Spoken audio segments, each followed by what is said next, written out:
How is your fundraiser going this year? If it's anything less than amazing, it's time to talk to Shawn Murphy at FanPledge. No product to sell, nothing to deliver, and guaranteed results. Raise at least 10% more than your current donation based fundraiser, or it's free. Fun, fast, proven.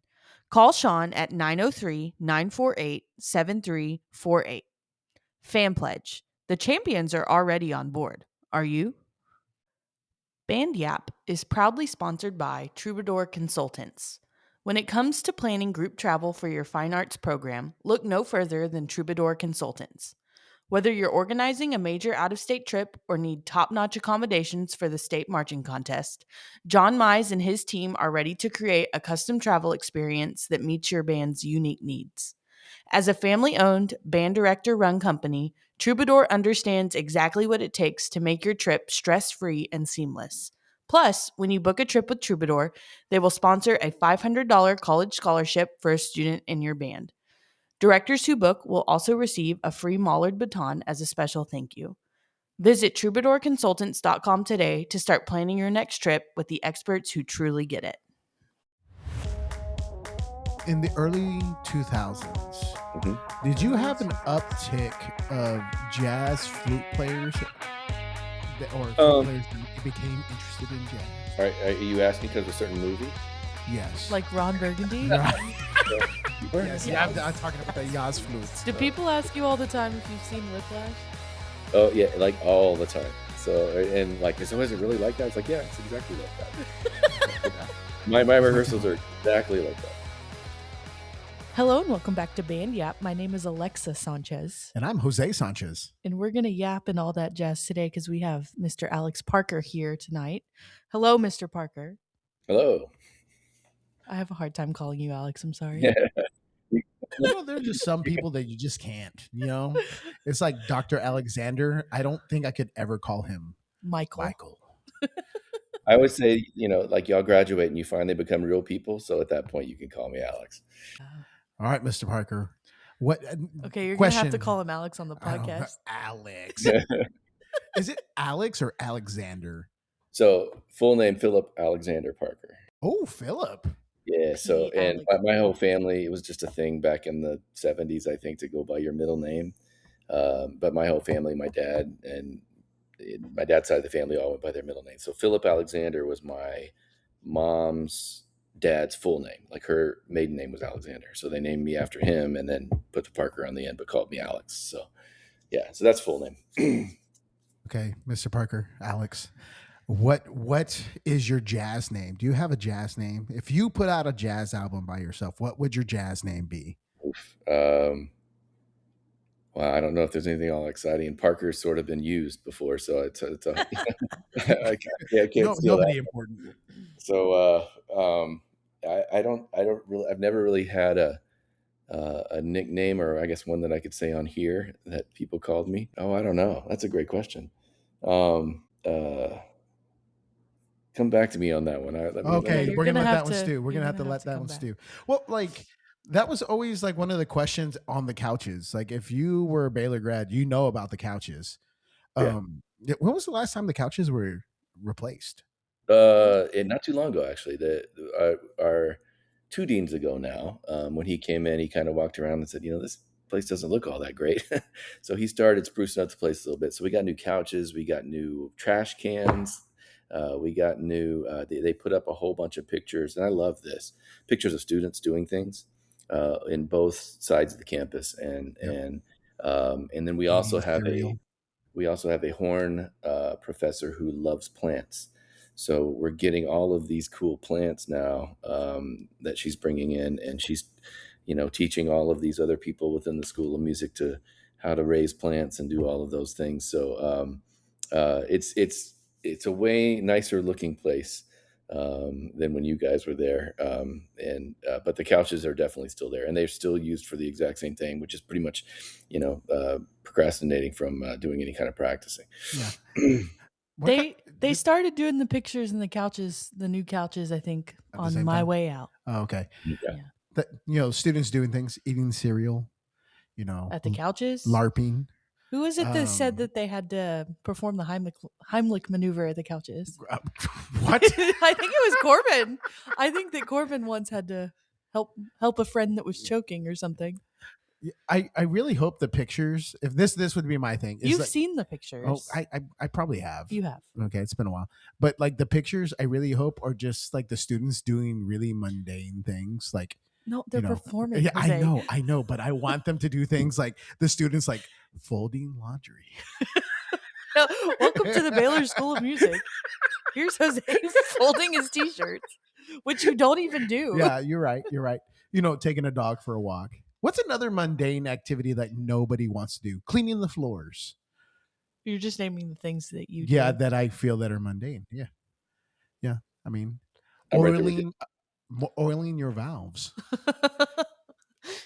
I think that should it. The next band hall that we go into, that's what we're gonna do. We're gonna put up photos of students like oiling valves and like emptying out water keys, like just no playing, just the most mundane things, putting slide cream on the slide. No one wants to see this. You're like barking up this tree. People have already stopped listening. I think it's a great idea. Good for you. Well, so I think it's a terrible idea. Where did my needle go? Oh, there it is. Well, like You are such like a middle schooler. I know. I feel like one of the people that came out of Baylor that had the best jazz name. I don't know if you ever heard this, Mr. Parker, that you come up with your jazz name by switching your first letter and your last letter of your name, and you flip them. For you, that might be a little interesting. Yeah, Palex isn't all that great a word, but Alex Yeah, Arthur, yeah, a little bit interesting. yeah. It's like Well, aardvark there at the end, two with two A's, yeah. And the person I think about when it came to this was Matt Cunningham. I don't know if you Oh yeah, remember him. His name would be Cat cat. Munningham. That's great. Yep. Because Like, all the cats play. yeah, exactly. Hmm. Okay, so what are your thoughts on the Aristocats? Everybody wants to be a cat. Those tunes are great. They're so much fun. All of the tunes from there, from that show, from what's the new one? The one came out not too long ago. That's all about a jazz pianist. Soul. Soul, and then the other one that I really love, all the Jungle Book songs and stuff like that. They're great tunes, and there have been several different CDs that have come out, probably in the last, I want to say 15, maybe not 20 years, where they'll get artists like Joshua Redman and who are some other ones, Harry Connick Jr. So like real live jazz folks or whatever who cover those, and they put them out like the Disney jazz albums. And they're super fun. I love playing those tunes. And then we also have a former student, or I have a former student, a Baylor saxophone player that was trying to think of when he's from San Antonio, and he was there probably, I want to say between 15 and 18 years ago.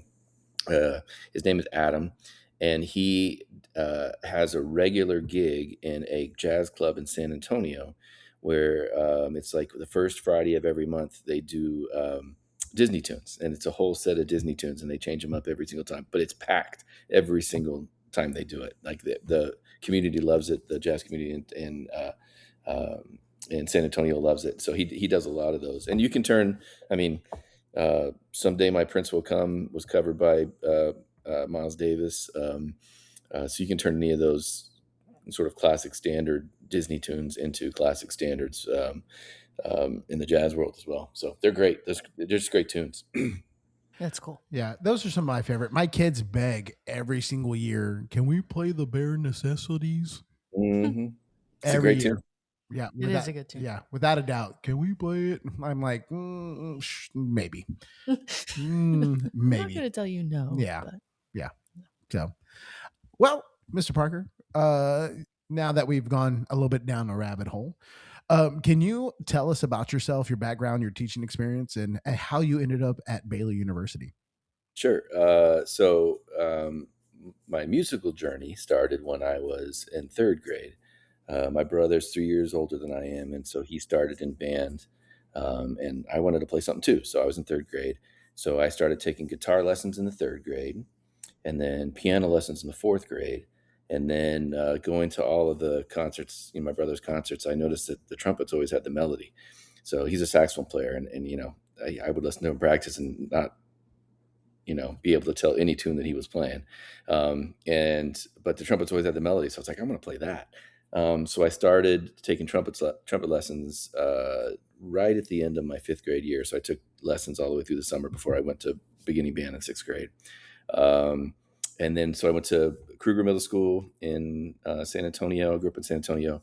Then MacArthur High School, and then did an undergrad in trumpet performance, classical trumpet performance at the Eastman School in Rochester, New York. And then, but while I was there, took every jazz class I could possibly take, except for, so there was no undergrad jazz major there at Eastman when I was there. There was just a graduate program, a master's program.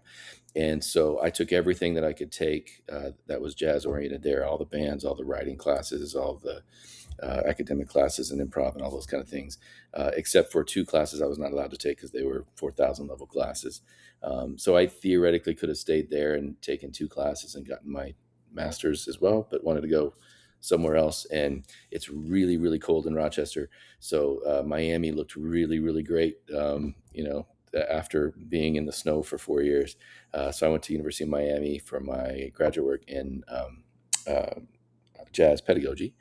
And then I was the orchestra and band director at Fort Lauderdale High School, and then was the assistant director at Pflugerville High School, just north of Austin, for 2.5 years, and the head band director for half a year at Pflugerville High School.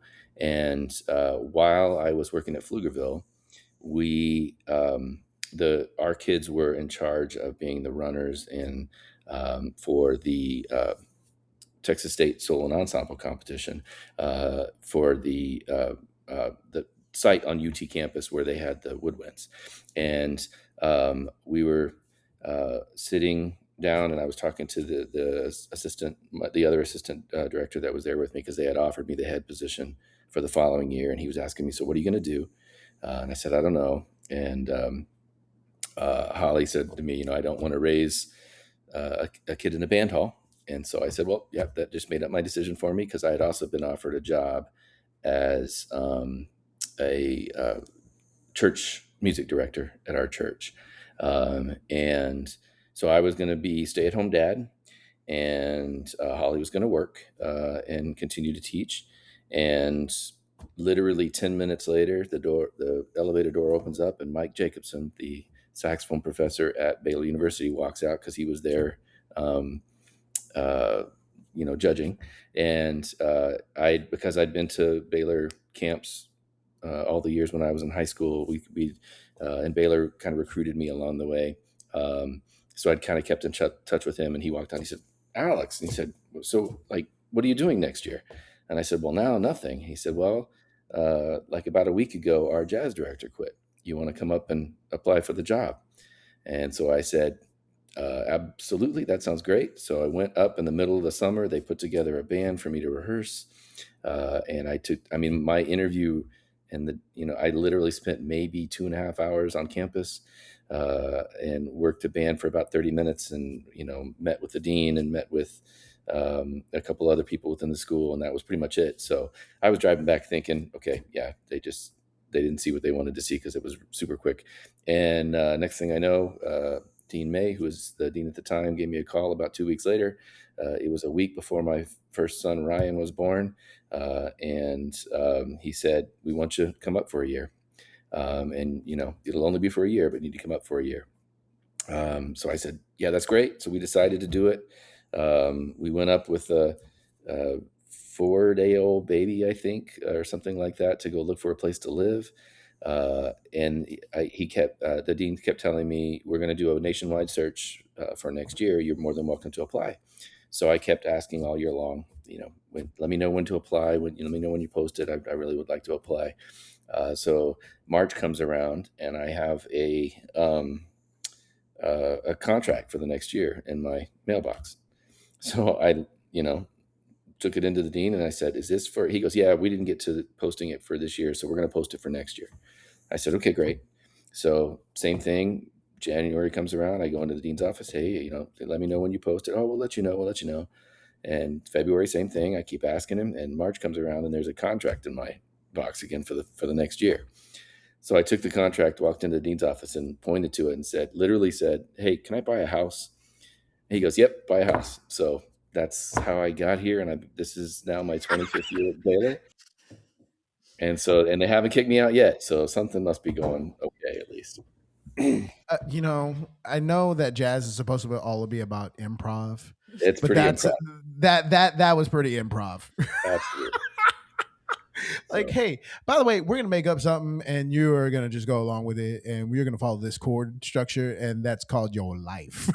Yeah. And so it was truly, I truly believe it was a God moment, because literally 10 minutes after we had just decided that I wasn't going to take the job, there was Michael Jacobson offered me another one. So, and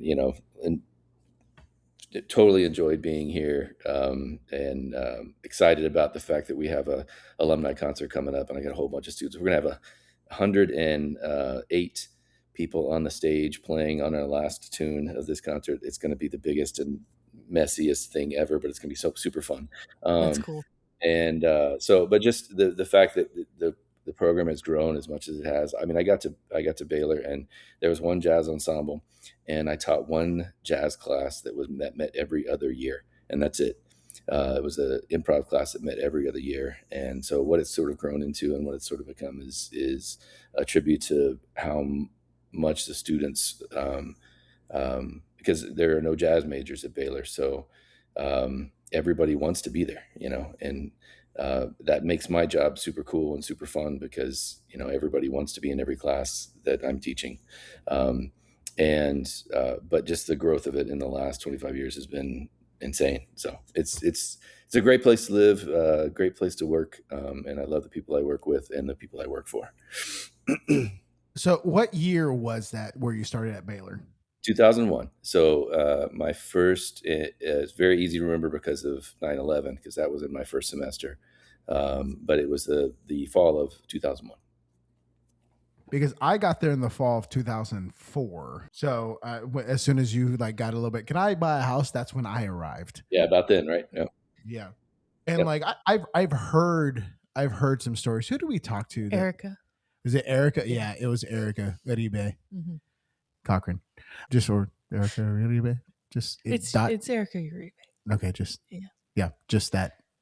Yes. Are you sure? Yes. Okay. She's coming up on Saturday to play too, so I'm excited. Oh, Erica, we love Erica. But she was telling us about how, at first it was kind of like a ragtag, a lot of underclassmen carrying the weight. And then I guess for me, because I was in those I guess the later stage of your early years, I never saw it in that early stage. I saw it as all right, there's Wes Miller, there's Chris Clark, there are those guys, those monsters of trumpet players and doing the jazz thing. And me being someone who had just stepped on campus, I would have never known how fresh the program was underneath your tutelage. So there was a time way back when, when Mike Jacobson was doing it, that there were two bands and everything, but there was a stretch between when Mike finished and when I started that a couple of folks were there for a couple of years, and one was there for 3, and then somebody was there for 1, and so it's just not a lot of continuity within the program, and so let's just say that I was super excited to work with college musicians, and the sort of to be able to get a little more in depth into the music, in depth into the pedagogy, and some things that I just couldn't do when I was teaching in high school, and was pretty devastated when on audition day I had one trombone player show up. So yeah, it was rough at first. I mean, I literally went out to the marching band field and had to do a big production about how awesome jazz is going to be, and you should come to anybody and everybody I could get, because I had 4 saxophones, I want to say 3 or 4 trumpets show up, 1 trombone. So it was I had to beg people to play the first year, and probably by the second year we had 2 bands. So it took at least a year to sort of put everything together, and get people interested in the program, and then um, but by the second year we had 2 bands going, and then I mean now we got a jazz string quartet. We have anywhere between 3 to 5 combos going. We have a mariachi ensemble. We have 2 full jazz ensembles. We added 4 academic classes. Well, actually 5 academic classes if you count the jazz combo class, and so it's grown a lot in the last 25 years or so. So, and again, it's because people kept coming up to me and said, "Hey, why don't we have a class like this?" I said, "Well, I don't know. Let's ask that question. Why don't we have that class?" And so we created that class. And so it was students' interest that allowed us to do all of that. Well, and I think that has a lot to say about you as an educator and as a a steward of jazz education, because we here, I mean, we I've been out of college for 17 years, and it is always a bright spot for me to run into you at Team EA or TBA or wherever I do run into you, because like my memories of you is like Alex Parker is one of the nicest people, one of the most genuine people, and it's one of the people who's going to do everything he can to get you where you need to go. And I think that says volumes about you as a person, to where you have sustained a program that way, and you've revitalized it, and then you've expanded that program. To do that over any time frame is hard, and that says a lot about how much young adults and young educators and music majors want to be around you and what you bring to the table. So thank you so much for giving us that opportunity and giving young educators that opportunity to participate in that. So that says a lot. Thank you so much. I appreciate that very much. So you do all these things. You're like you do classes. So you went to Eastman with classical trumpet first. Yes, sir. So like why did you lean so hard on the jazz? So when I auditioned at Eastman, Barbara Butler, who's just an amazing trumpet educator, teacher, player, everything, she she ran the audition when I went in. And so the first question they asked me when I walked in the door is, "What do you want to be when you grow up? Like, why are you here?" And I said, "I want to be the principal trumpet in the Chicago Symphony. I want to play jazz gigs on the weekend." And she was like, "Okay, that's pretty ambitious, but I'm glad you're shooting high, basically." And so I've always loved jazz. So actually, my jazz my director, we had one director at Kruger Middle School. His name's Billy Harrell. He's a legend in the band world. Just this year retired from being the UIL region coordinator for the San Antonio region. But my brother had just gone through and was like just finished up 8th grade and was heading in to be a freshman, and was doing well on the saxophone. So he already knew me and my family. So when I came in, he knew I played guitar. So he put me on the guitar in the 8th grade jazz ensemble. And so like I didn't know what I was doing. Like I played guitar but at that point for 3 years, and so I could play guitar pretty well, but I didn't know the theory behind it. I didn't know any of the stuff that I needed to know. But I could read anything, because I saw a B flat 6 chord and it was that. I saw a B flat 7 chord and it was that. Like I could see that and play it immediately. So I played guitar in the 6th grade jazz ensemble, and then my 7th grade year, I played guitar and picked up the trumpet and played a couple of solos when we went to festivals and stuff like that, and then put that back down and played guitar the rest of the time. And then by the time I was an 8th grader, I just played trumpet. So jazz had been a part of my musical learning since 6th grade. So like from the very, very beginning. So I always loved it. And I was able to play in the jazz ensemble all 4 years at my high school as well. And and then, like I said, took every class that I could possibly take. So about halfway through my freshman year of college, I started really paying attention to what my professors were doing and just realized this would be so much fun. So I knew that along with playing when I grew up, I also, might want to teach at a college somewhere because they did a whole lot of playing as well. And so I wanted to sort of round myself out a little bit. So if I had a degree that was a classical degree and a degree that was a jazz degree, most entry level um, collegiate jobs are something like that, where you're jack of all trades and you do everything. So it would be like, I'd be the trumpet teacher and the jazz director at a small college somewhere. So that's kind of where it started. I knew that, and it was mainly because I loved it, but I wanted to be able to get a jazz degree after I got my classical degree, to kind of round myself out for on the piece of paper that I handed somebody when I handed a resume to someone. So that's kind of where all of that came from. But I love playing both, and my favorite. There's a one of my colleagues from that was the same year as me. We both came in as freshmen. He performs now with the Navy band. He's a trumpet player in the Navy band, and I vividly remember my senior year. There was my on a Thursday night concert. I played principal in this with the symphony in La Mer, and then a Friday night concert. I was playing lead and a couple solo things with the jazz ensemble. And after the jazz ensemble concert, he came up to me and said, "Like, I don't understand how you do that. Like, what? Like yesterday you sounded like that, and today you sound like this." And I couldn't answer him. So the next week, we were at something, one of the trumpet things we were doing or whatever. And I walked up, I said, I finally figured it out. Um, that music sounds like this. And this music sounds like this. So when I play this, I play it like that. And when I play this, I play, so like, it was so much fun for me. And then there was a huge stretch in my, where I really thought about wanting to, move out to LA and do, be a session trumpet player. That way, like every single day, you're playing something different. Today you're playing jazz. Tomorrow you're playing funk. The next day you're playing a full orchestra. Next, so I enjoy playing. I enjoy all kinds of music. I have very eclectic music tastes. So the more that I could do in different genres, the sort of happier I was in my musical experiences.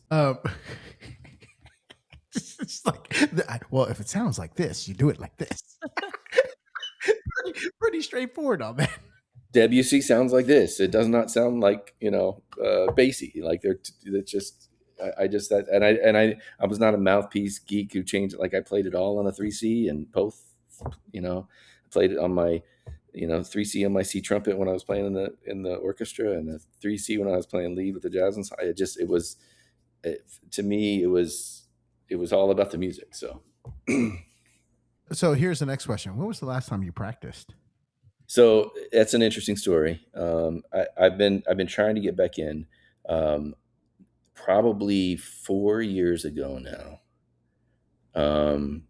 I actually was playing an Easter gig and was doing the Hallelujah chorus. So I had my Is that pick. the one where you stand up? Yes. Yeah, that's the one. And my jaw started shaking like crazy in the middle of what I was playing. And it scared me. Like wasn't really sure. And my mom had Parkinson's, so that was my first thought. But I've been told by many doctors along the way that Parkinson's does not start in your jaw, so you're good. But it's this weird. So when you go in the low register, your jaw kind of jets out a little bit. As you go down, the jaw kind of comes out. So when my jaw goes out a little bit, it just starts to shake uncontrollably sometimes. Like even when I'm drinking a bottle of water, your jaw comes out a little bit just to hold the water bottle. It even shakes then. So, asked my doctor, tried to find out, what was going on, and they couldn't really find it. And there's still like indiscriminate tremor is what I'm getting, which doesn't help me at all. Um, so it became a point where it was just super annoying to practice, and I just would get so frustrated that it was not fun anymore. And I love to play. And so there was a long stretch where I wasn't playing very much, but I've been working on getting back in. I've talked to a couple of friends who've sort of been through the same thing, and they talk about beta blockers and a bunch of different things. So I'm hoping this summer I'm going to be able to. I was hoping to do it this year, but this year has become a little crazy. So I'm hoping over the summer I'm going to try some of those things and maybe work with some beta blocker kinds of things to try to get back into playing more, because I miss it very much, and it makes me sad that a bunch of my students haven't ever heard me play before. So. Uh, the answer would be, if I didn't have the jaw trimmer, the answer would be I'd be playing at least in every single one of my my lessons that I do, which would be every single day, or every single school day at least. But it's been a while just because of the trimmer that I have. Oh, I didn't know that. Well, I'm sorry that you're going through that. I mean, way to bring me down the podcast, Jose. No. Way to go. Actually, we ran into him at TBA at one point in time, I believe, and he told us about that. You just have a poor memory. I've had a lot happen since. I know. I'm just kidding. All is good. Oh my goodness gracious! Yep. So yeah, but I mean, I'm still able to do what I love to do, which is teach. I'm still able to sit down at the piano and play some stuff, or if I need to for my students. And so there's I'm still able to do everything that I would have done before. I just can't pick up the horn and show them on an instrument like that. So, so you spent about 5 years in public ed? Is that kind of? I spent 5 years. So 2 years at Fort Lauderdale and 3 years in Pflugerville. So and very different schools.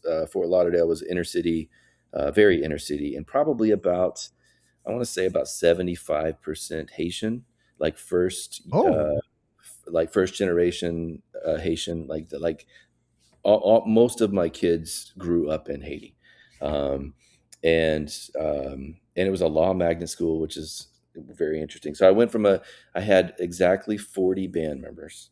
I don't know how it worked out this way, but I had 60. I had 16 brass, 16 winds, 16 brass, and 8 percussion, and so it worked out perfectly for writing drill. And then probably, I want to say, maybe 12, 16 guards, something like that. So a very, very small band to Pflugerville band, which was like 360. Then we marched 365. So it was most of the kids were, it was very interesting. Like half the kids were, or a quarter of the kids, I guess, were still like farm kids, because it used to be a farm community. And the rest of the kids were like all Dell, their parents worked at Dell in Round Rock. So two very different experiences in my teaching experience at the public school level. So how would you say your public school teaching has influenced your teaching at the collegiate level? Because like you just said, it was very different. And like, I can only imagine how that prepared you for going into like what you do now. So I love that I did all of that, because I can teach people how to teach, because I've had those experiences at two, and then for both of those, I would go down and work with our feeder programs and all that kind of stuff. So I've seen middle school as well. And I was lucky enough to have a really good middle school band director and a really good high school band director that I can, use those experiences that I had to be able to teach teachers, because I teach a lot of teachers. We have a very robust music education program, a very amazing music education program at Baylor. And so I really feel like I can, and I want to, like our jazz pedagogy class, I don't know if y'all remember, but the last class of jazz pedagogy was on, let me just tell you stories. These are stories that you're not going to hear in any other class, but let me tell you some stories that I went through. Some of them are great. Some of them are sad. Some of them are frustrating. Some of them are ridiculous. But I wanted to let y'all know that, get ready.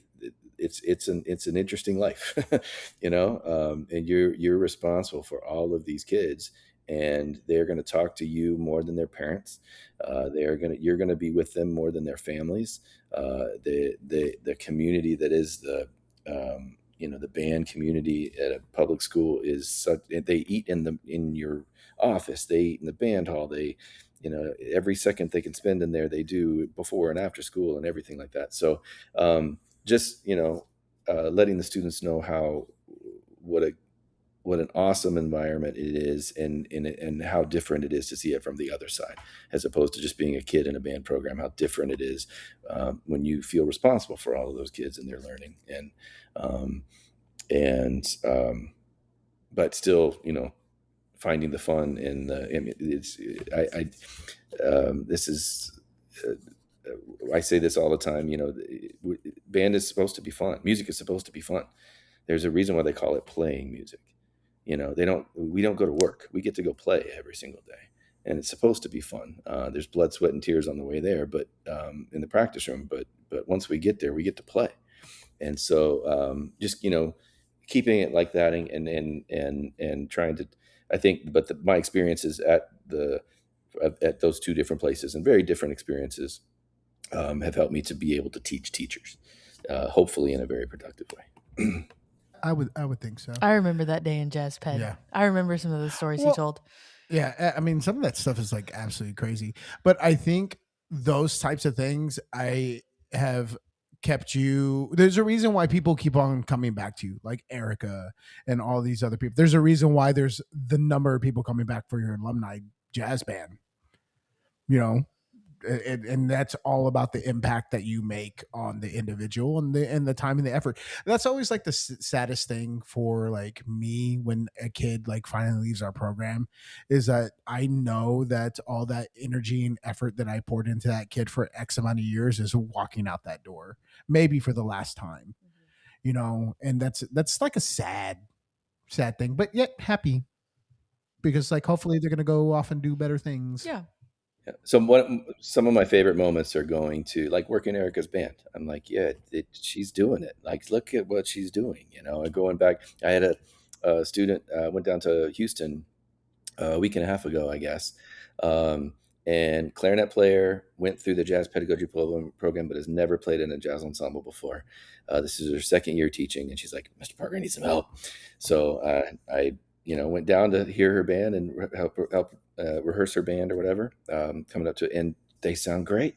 I was like, you're doing great. You're doing like, but those moments are so fun for me, because all these students, I always say, just when you start getting interesting is when you graduate. Like, just when the kiddos start getting interested, they're like 22, or 24. They're like, yeah, you start to become real people, and they're gone.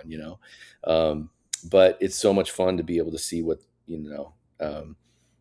all the different things that they're doing. I was watching the news today and heard a jazz on. There was today was the Easter egg roll on the White House lawn. And so while they were doing that, I heard a jazz ensemble in the background. So I was like, oh. So I texted Jonathan Keith, who graduated a couple of years ago, who is now in the Marine band. And I said, hey, were you playing bass? And the tune I heard was Joy Spring by Clifford Brown. I said, did you play Joy Spring, at the White House today? And he texted me back, yeah, that was me. And so, that's a kid that came through Baylor, who's now, in a Marine uniform playing on the White House lawn on Monday after Easter. So I love to see, and like you guys just did this cool thing at TMEA, and seeing the groups that are invited jazz ensembles or whatever, or even the ones who are doing great things with marching bands and all those kind of things. That's exciting for me to see. So yeah, it's sad to see people leave, but your whole life is ahead of you when you walk out of here. And in the musical life is a fun one, or can be, and so it's just fun to see the success that folks have had. So, Mr. Parker, why band? Like, why is band so important? It does so many things. I mean, all the data is there, and all of the research has been done. It's the camaraderie, it's the spatial learning that you have to have in order to be able to read music. It's the mathematical aspect of it that helps you with the cognitive learning as well. It's the family feeling that keeps kids in school. It's you're learning an art form, which is very crucial to humanity, to our humanity. If we don't have art, we don't have music, we don't have, there's not a single there's not a single civilization that has ever been discovered in the world that didn't have some kind of art, some kind of music, some kind of of those kind of things that are as much a part of our humanity as um, um, learning all of the sciences and the math and all those kind of things. So like it's crucial for us to remain human, is the best way I can say it, is in order for us to teach, perform, and listen to music. And band's a big part of that, especially in our world here in Texas. Yeah, it is a huge component of Texas education. Well, like, so we've heard about your background, we've heard about these things, and now you're at Baylor. And what I know, you have other responsibilities. Like, what are all the responsibilities you have as a director at Baylor University? So you're talking just at Baylor at this point? Yeah, at this point. So I am the director of the Wayne Fisher Jazz Program at Baylor. So that includes teaching both jazz ensembles. I have a combo. I teach a jazz string quartet, which is super fun, by the way. And I teach advanced improvisation and what else am I teaching? Jazz pedagogy and jazz arranging. And for the first time, starting like 4 years ago now, we have a second person in the jazz world at Baylor. So I got lots of help when Dr. K showed up. Marcelo Bucata.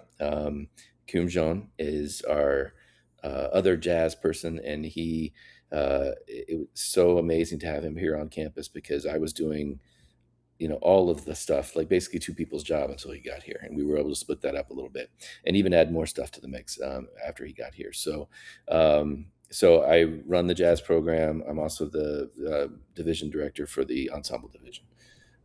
And so that involves music council and different things like that. So kind of a little bit of administrative role as well. Well, and from what I know, at Baylor, there's actually quite a bit of jazz training that's happened within the faculty, because Dr. Taylor, yes. Yeah, so there's a lot of people with jazz degrees on our campus now, which wasn't the case when I first got here. So when Dr. Taylor got here, we used to sit in our very first meeting, and they introduced all of the new people who were hired. And so, we would get this packet of information of all the stuff for the entire year. But within that, there would be a small bio on every single one of the new hires. And so I was just reading through the bios, and I saw, Ed Taylor. It's like, great. And I saw jazz degree in jazz drumming from Rutgers. And I was like, whoa, what? So I started looking, because we'd never had one of those before. So I was looking around like, which one is that? And so as soon as they introduced him, I was like staring at him the rest of the that meeting. And the second it was over, I made a beeline over. I probably knocked him over, but I was heading to him so fast. But hello, my name is Alex Parker, and I would love for you to be a part of our jazz program, all this kind of stuff. So, and he has been ever since. He's been on all of our mission trips with us and everything as well. He's a big part of what we, of our success and our growth along the way. And then people like Kent Eshelman has a jazz degree, an undergrad jazz degree. Can we talk about Dr. Eshelman for a second? I didn't realize that Dr. Eshelman had a jazz degree. Let's talk about this man. Let's talk about this man.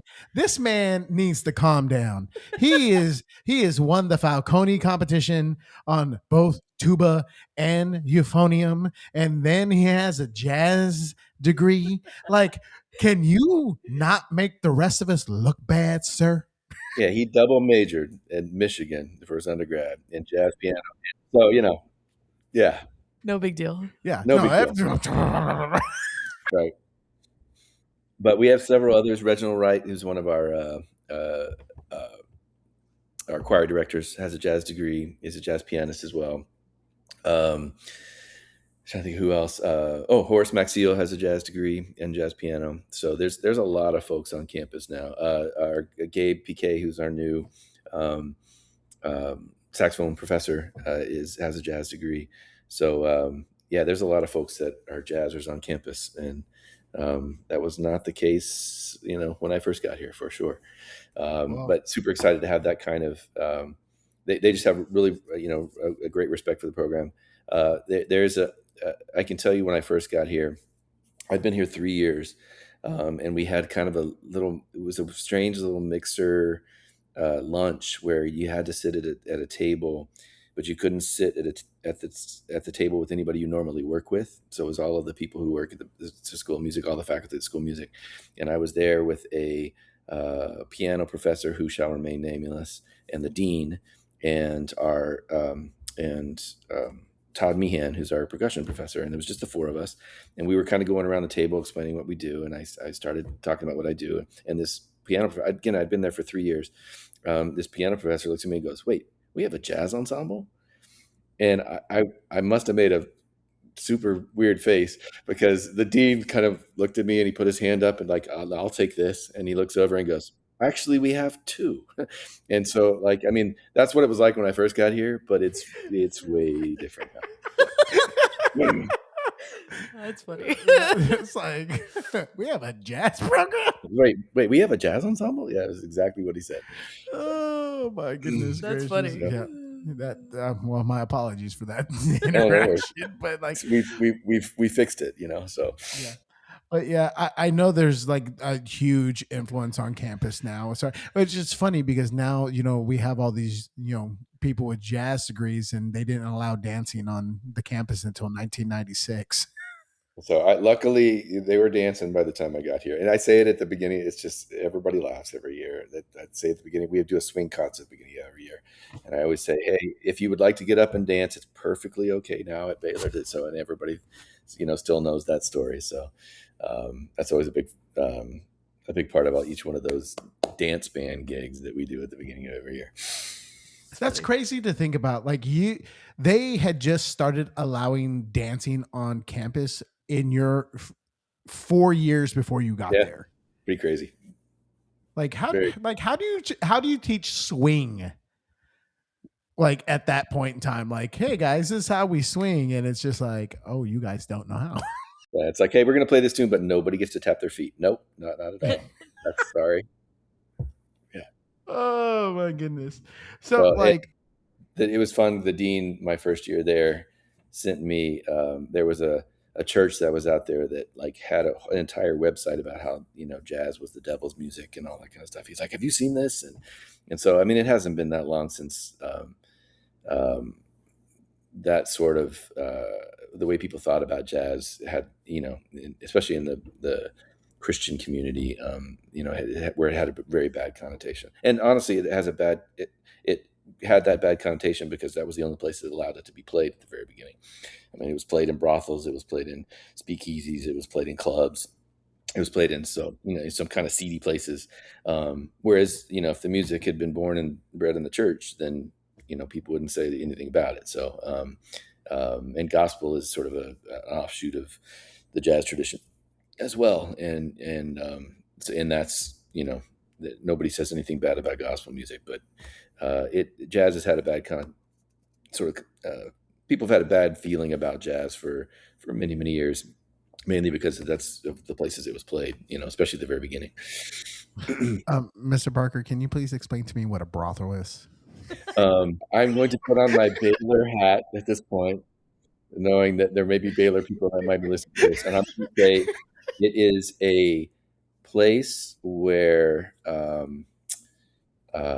hugs are given.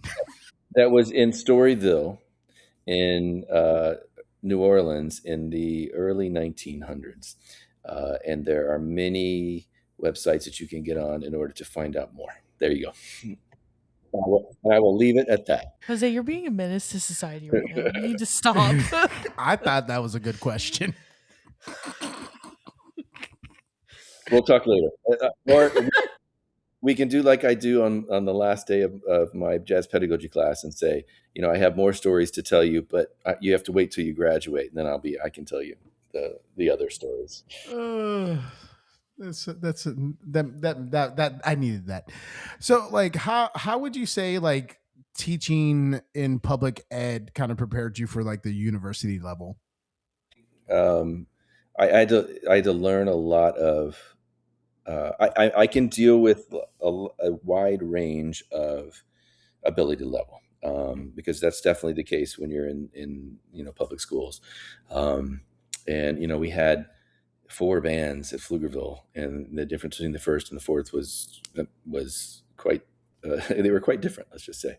And so, but those kids need, and working with, and same thing, working with the, I for 20 years I worked with, or I ran the summer music program at Baylor, and the difference between the fourth band and the first band at the middle school band and orchestra camp is crazy different. Like the difference in ability level is huge. And so I just think that's part of it, because I have some students who come in and never played jazz before. Like, and they may be great players, but they never played jazz before. I have some other ones that maybe didn't get the best musical training. So I'm teaching things like make sure you blow through the ends of phrases, and you're going flat at the ends of phrases because you're not supporting, and those kinds of things. And then top band that can pretty much play anything I put in front of them. So I think that's a big part of it too. Along with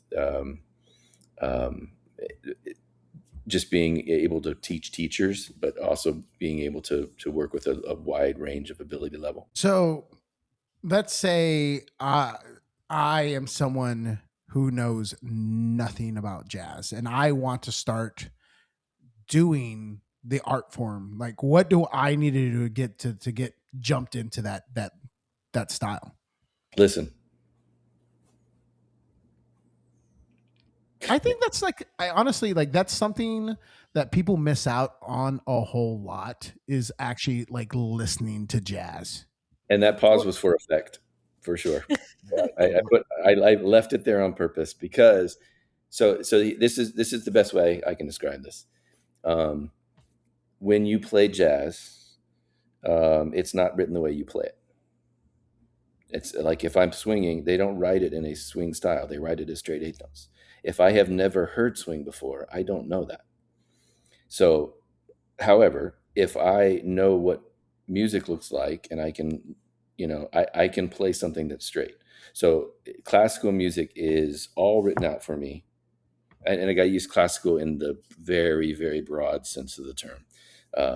So non-jazz music is, I guess, the best way of saying it, is written exactly the way you play it. But jazz is not. So the articulations aren't on there a lot of times, because they want it to be different for everybody who plays it, because it's a personal kind of music.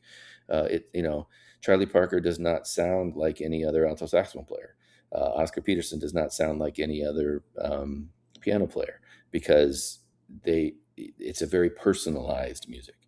So if you're not listening to the style, then you can't play it correctly. If you don't know that, if I have 4 chord notes, beat 1 and beat 3 are long, and beat 2 and beat 4 are short, because that's where so if I have that as a horn player, I want to mimic that sound. So I go do that, do, but that's not written on the page a lot of times. It'll just be 4 quarter notes. And so the biggest thing that you have to be able to do to kind of understand the language is listen. And my other sort of analogy for this is, I can learn French by looking at it. I can learn French by studying it on a page. But if I never hear somebody speak French, I don't know what it sounds like. So it has to be listened to be played and understood, because it's not written on the page the way you actually perform it. So, and I also talk to my students about how we learn music the wrong way most of the time. Because did you learn how to write, read, or talk first? I mean, you're Talk. right. Talk. And Actually, how I was did you, writing right out. right out the, yeah. So how did you learn how to talk? Imitation. Yeah. So somebody's like, at some point, your mom said, apple, and handed you an apple, and you're like, "Ooh, that's good." And she pointed to another one, and you went, apple. And she goes, no, orange. So now you're learning the language, right? So, but how do we learn in a band first? Like, you open up the open up the band book, and there's the E for trumpets, you push down these 2 things and blow, and this is, you count it for 4. So we learn it sort of backwards, as a language. a lot of times when we're, learning out of the band book or the orchestra book or anything like that. Suzuki does it very differently, but that's a whole nother thing to get into. But in a jazz setting, I mean, you can teach kids how to do it, but even when you're teaching them how to do it, you're still going to have to sing it for them, imitate it. Yeah, they're going to have to imitate you in some form. So there's going to have to be some sort of way of demonstration for them, because again, it's not on the page that we normally do it. So the best thing I can say is, listen, you want your band to sound like the Basie band, play the Basie band for them. Say we're going to sound like that. You want them to sound like Ellington, same thing. You want them to sound like, you want your, and it works for classical music too. I been put on Mahler 1 as a trumpet player. I'm going to go listen to 5 different trumpet players play Mahler 1 in 5 different orchestras and see which one I like the most. But the difference is, in a jazz setting, at Mahler 1, I can't go, Mahler was crazy. That B should be a B flat. I'm going to play B flat. In a jazz setting, when I'm improvising, I can go, I can play B or I can play B flat. I can play either one. I can choose that. To answer your question, and I sort of answered it in a very, very long, you got me talking about what I do, so that, I started in with all the things here. But because like it's really, what we do is like what jazz is sort of amalgamation of just a whole bunch of different musics put together. But the end result is something that has to be listened to be understood in order to be able to be replicated. So right off the gate, like digestible jazz that I'm like, okay, I can grab a hold of this pretty quickly. Like, can you give me 4 artists I need to listen to right off the bat? Yeah. So like, are you looking for like for improv, or are you looking for like what a band sounds like? If I'm like a band, what a band sounds like. So Basie is the best place to start. Basie is a great place to start. Ellington is much harder music. It doesn't look like it, but it's much more exposed. Like those essentially Ellington charts that they put out are super, super hard. And there's a difference between the two bands. The Basie, well, there's lots of difference between the two bands. Basie band came out of Kansas City and is much more blues based, and is it's much more swinging, is the best way I can describe it. The Ellington band comes out of New York, so it's a little more of that New York tradition. It's a little more art music in a lot of ways. But what Ellington wrote for his band, so the parts wouldn't say like trumpet 1, trumpet 2. It would say like cootie. Like he would put the names of the players on there because he knew what those players could do, so he showcased them in the best way possible. And so there are a lot of tunes that when the guys left the band, the Ellington band, they never played again because it was featuring those particular players that Ellington want to feature. The Basie band, it wasn't that way. People came in and out all the time and they kept playing the same stuff. And it was a very different feel for that band.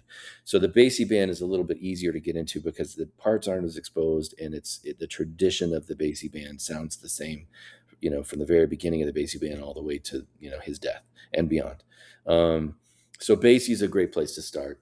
Ellington is great to get into. It's just a little bit harder. So if you got some really, great players, especially some, a lot of doubling, a lot of clarinet stuff, and those are essentially Ellington things as well.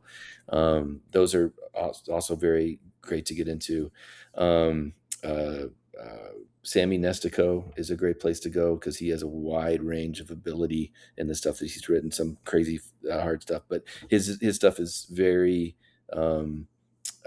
playable for the most part, and they're tunes that everybody knows. And Sammy wrote for the Basie band, so there's a lot of things that are Sammy Nestico that you'll get that are really great for that great examples of the Basie band as well. And then it's one of my mentors. I love Fred Stern stuff because he has a lot of very, very accessible, even some super, super easy things for like 6th graders and 7th graders and 8th graders.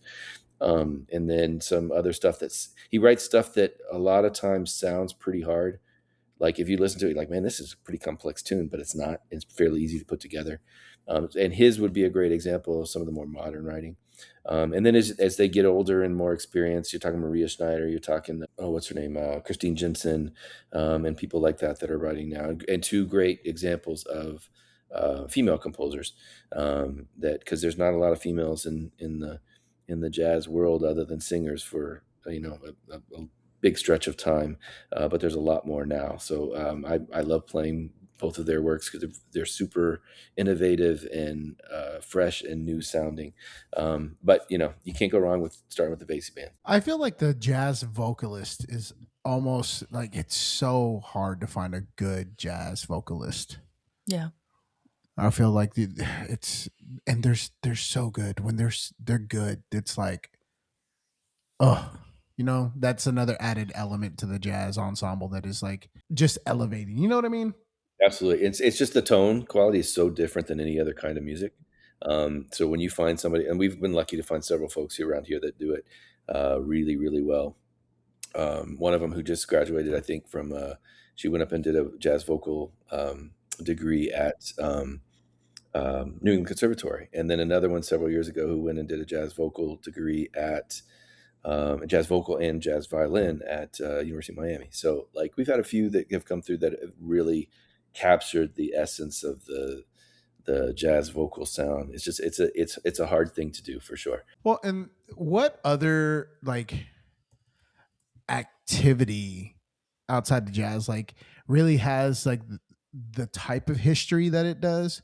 Because like who are some like famous jazz people that have not performed in a traditional manner? One, I already have one off the mind that is a street performer, but Are you talking about Dorian Ketchum? Uh-huh. Yeah, Dorian's great. Yeah, and it's interesting. She performs in a very traditional manner. Actually, that stuff that would have been played, very early on. I've seen her several times on the streets of New Orleans, and just the way she sings, the way she plays, the way she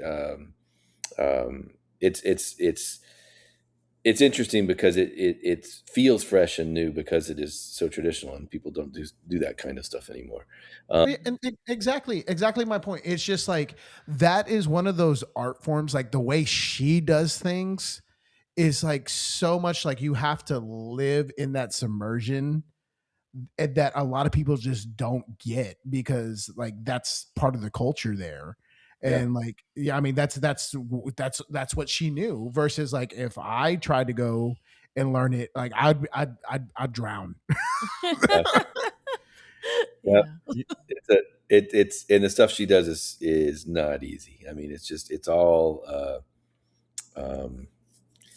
there's just so much energy in what she does. It's really fun to watch her perform. And I love whenever we have Jazz Educators Network in New Orleans like every other year, and the students that go and play with all the different bands. I mean, they seek her out. They want to go and see her play. So like it's just fun to watch their reaction to her performances and stuff like that because there's just so much energy in it. And so, but yeah, she's incredible, absolutely incredible. Yeah, was she at Team EA a couple years ago? Yeah, they had her come out and play. Yeah, and she did like. It's funny because like you're saying, like it's a novelty to those of us that don't see those street performers on a regular basis. But like she did a halftime show with the Longhorn Band a few years ago. Yep. And that was like, that's really cool. And like, think about how many people are at UT games and she's out there performing with them. That's neat. Yeah. Something that's very traditional and like Yeah. putting it in a different. Traditional in certain ways and not traditional in other ways. And what I mean by traditional is like the traditional learning format. Yeah. You go to band class, you go And to you college, read your music you before read your you- yeah, music and all yeah. that kind of stuff. And like the stuff that she does and those types of performers are just like raw and from like the heart, and they're coming off of it and from the top of their head, and they just feel things differently. Absolutely. And I think that's just like there's just a certain element of exposure and being vulnerable and like going, this is what I am and this is who I am, and It's like an moment. innate like Yeah. quality almost. Versus like I've rehearsed this a whole bunch of times versus like I am gonna rip this solo right now, but I'm a little angry, so my solo is gonna be a little bit angry. You know what I mean? Yeah. I saw this really cool clip, and I think it was Miles Davis about him playing a solo with like on national TV or something like that, and like his bass player was playing or his piano player was playing a wrong chord Yeah, situation, it was Herbie and Hancock. Oh. oh, there you go. Yeah, it was Herbie. Yeah.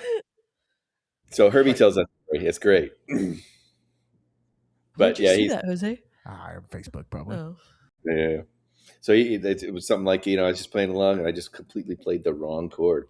And so Miles like stops and just looks at him like, really? And then picks up his horn and then he played something that made the wrong chord sound right.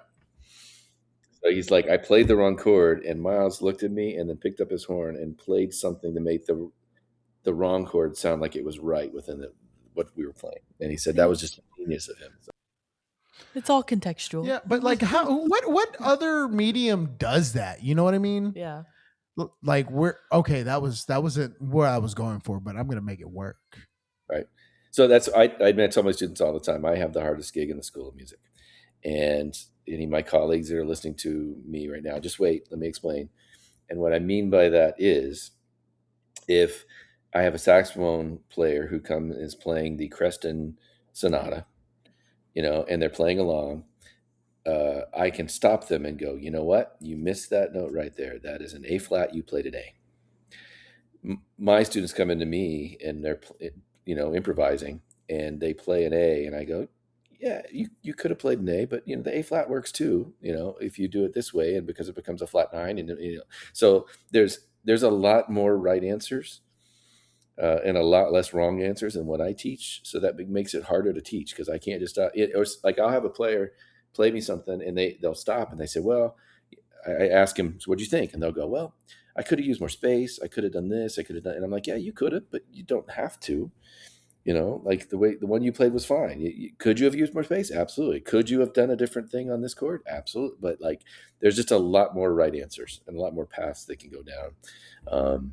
So that in most other kinds of band teaching, there's a right way and a wrong way. Yeah. Unless you're playing, Lincolnshire Posey at UIL, and then there's only the right way for whichever judge you're playing for. Well, that's true. Do you remember those? Is it the Choose Your Adventure like books? Yeah. Where you would pick. All right, do I go to page 17 or do I go to page 19? And it takes you down a different pathway. It's not wrong. It's just different. Yeah, it's like if you want Johnny to go into the cave, go to page 17. If you want Johnny not to go in the cave, then whatever. Yeah. So I remember those very, very well, and it's exactly like that. There's a lot of can I go this way, or I could go both, or there's a lot of different options. Yeah, it's like jazz is like Mad Libs, where it's like there's a structure, and you can put some stuff in and it makes sense, and you can put some stuff in and it doesn't make sense, but there's a lot of different answers out there. Absolutely. Yeah, I mean, you're right. Oh, I was going to ask you something else. Oh, do you have a favorite jazz title? What other just like title with no title. like no music? Just the title. Like, I mean, anything really, because like other than percussion music, jazz music has like the coolest titles. So there was a time when I was writing a lot more when I had time to write a lot more, that I kept like a little diary of names of tunes. Like when I heard somebody say a phrase, I was like, oh, that's a great name for a tune, or anything like that. And there was one that I always wanted to do, I'd never done. And it sounded like a great funk tune to me. And the title was Intestinal Delight. And I don't know why, but that just sounds like a really great funk tune. So like, wow. That's kind of, I guess, I just really loved that, because people would be asking, what the heck does that mean? And it's so like that's my favorite one, I guess, that I've sort of come up with along the way. But yeah, I love the names of tunes. And the other thing that this is kind of fun, I keep threatening, and I'm going to do it one time, and I'm not going to tell anybody I'm going to do this. But I have told everybody that sooner or later I'm going to do it. I'm not going to tell them when I actually do it, but I'm going to find 8 tunes, because we usually do 8 tunes on our concerts for the jazz ensembles, that if you read them straight down, it makes a sentence. but I'm not going to tell anybody which one to see if it just, and I just want to see if anybody notices that if you just read the tune straight down, that it makes a great sentence or a great story or something like that. So sooner I or think later. that's a great Okay, idea. so And I got I can say that there's about 5 or 6 things that we have in our library, our jazz library, that I don't know who bought at some point, but there's no way in the world we could play these because of their titles. There's several of them. yeah. Well, okay, so like at one point in time in my Baylor career, we had a halftime show that was made up of The praise show. no. We played it was something of that nature, and I was all like, Dr. Kraus, Dr. Kraus. I Yeah. don't think you can say these over the loudspeaker at Like the Floyd. announcement at Yeah, at Floyd Casey. Yeah, you can't do that, guys. Yeah. We what? You know what's funny to me is you looped percussion music into that, like the titles. Yeah. The titles of percussion music are either very thought provoking Like what? or very like music for pieces of wood. Yeah. Clapping music. Yeah. Very literal. Yeah. Yeah, but what's some of the other percussion Like titles? A Man with a Gun Lives Here. Yeah. Travel Diary. Travel. Okay. Like What's the cricket one? A Cricket Sang and Set the Sun. Yes. That's like poetry. Yeah, but if you get into like That's what I'm saying. It's thought provoking or it's like clapping music. yeah, there's no. That's what Mr. Parker's gonna go like. What's the next tune? Swinging music. Swinging. That's all we do. Swinging music. That's what we're gonna do today. So, Mr. Parker, like, why is jazz so important to music education? It's America's music. So, and it's what we are. Kind of said this earlier, but it's an amalgamation of a bunch of different cultures' music. It's the tradition, rhythms and swing rhythms from Africa. It's the Western traditional harmony. It's the Caribbean kinds of music. It's the Latin styles of music. It's a whole bunch of different kinds of music sort of smushed together to make one, which is what we are as a culture. If I ask each one of you where if we all did ancestry.com, tests or whatever, our people would be from all over the place, but we're all Americans. We all, live in Texas, and but we're all one culture because of it. So it's an amalgamation of a whole bunch of different cultures, just like we are. It mirrors our society. So it's very important that we learn about it, and it's our own music. I mean, it was born and bred here out of some terrible things. But the blues and jazz was a way out for the people who were enslaved, and it was the blues is not meant to be sad. The blues is a way for these people to be able to deal with the atrocities that they were dealing with every day. This was their way of having hope. This was their way of having something that was theirs and the music that was theirs. So like it's people like think all the time, so yeah, when you got the blues you're sad. Well, the blues is not a sad thing. The blues is an uplifting thing. And so this music uplifted people. This music uplifted a people. This is Black American music that has become a part of our American tradition. So it's very important. Historically, it's very important, in what it did for us during World War II. And, it was, and during the Depression, it brought people out of, again, it did the same thing for people in the Depression. It was a happy music. It was a fun music. It was dance music. It kept people from being so down during the Depression and during World War II and all that as well. And then it's just continued in the tradition of, and the other thing that it has done is mirrored our society as it grew. So, it had to be happy music and all of that during the Depression and the early 40s.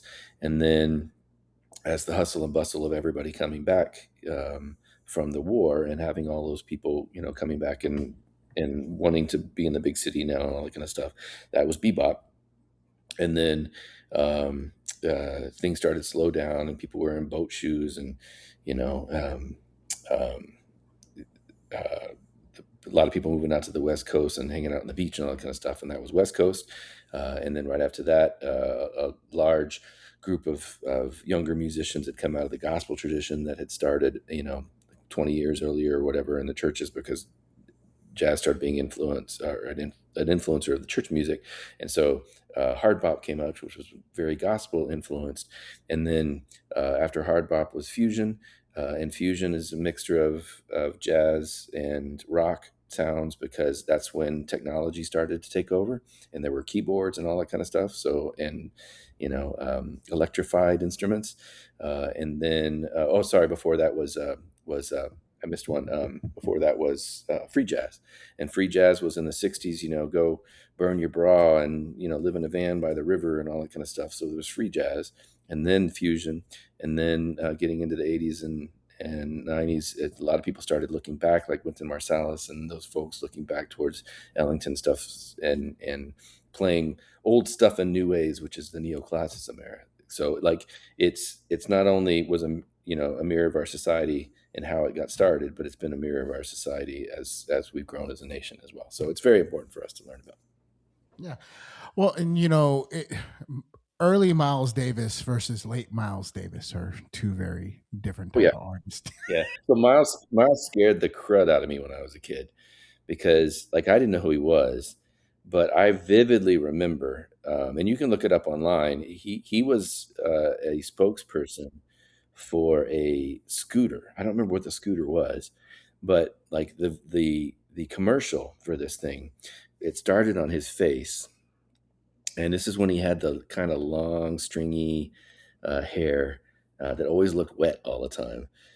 It started on his face, and it kind of went out, and he had this, like, by then he had a really graspy voice. I mean, he always did, but it was really graspy. You can And tell so he it's was down in the clubs for a little too long. absolutely. And this is right after he came back from his rehab and all that stuff, because he was out for a while. But like, it's just this real graspy voice. He's like, when I ride a scooter, I ride this scooter. But like, it was scary to me as a kid. Like, and it wasn't because of his color or anything like that. It was just his voice. And they started like super close on his face. And like, I don't know why I remember this, but I didn't know he was a trumpet player. I didn't know anything about him. It's a Honda scooter. It's a Honda. Did you look it up? So, but like, it was, I found it. it just, for some reason, like I remember that, because later on when I found out who he was, I was like, oh my gosh, that was Miles, you know.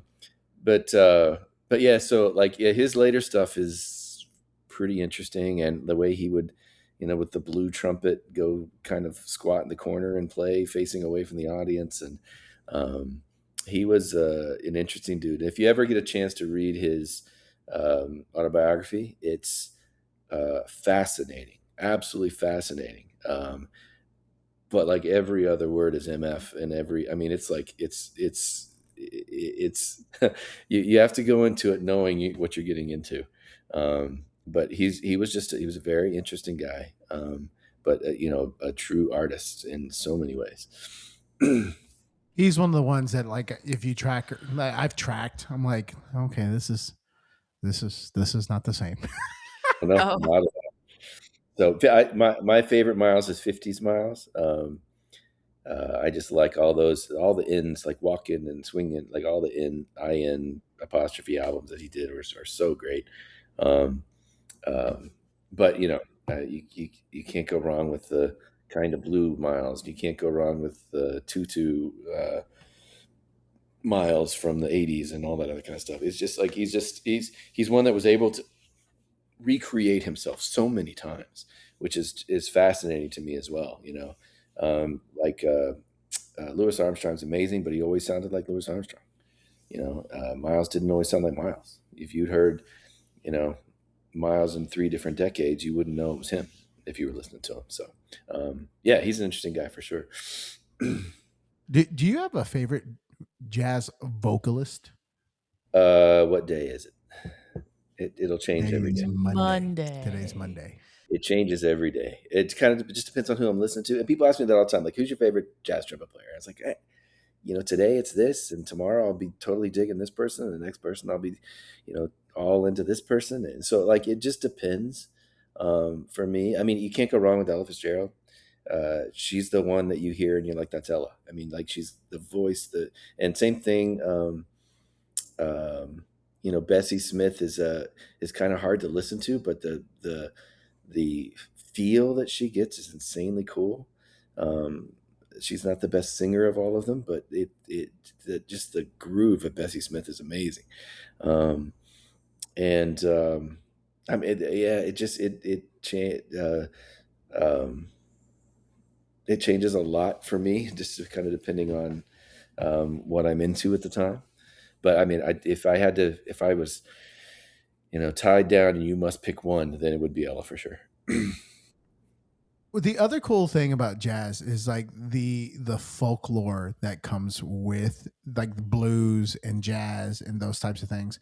My like for example, a movie that has come out recently is called Sinners. Yeah. Have you seen it? Oh yeah. Well, what's one of the main premises of the movie?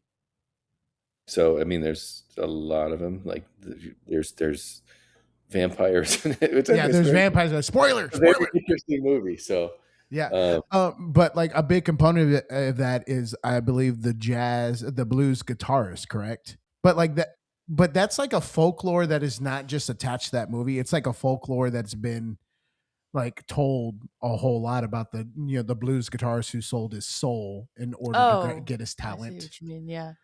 Like, and like, what other genre of music has like lore like that? Really? Yeah, it's there's just so much tradition coming out of.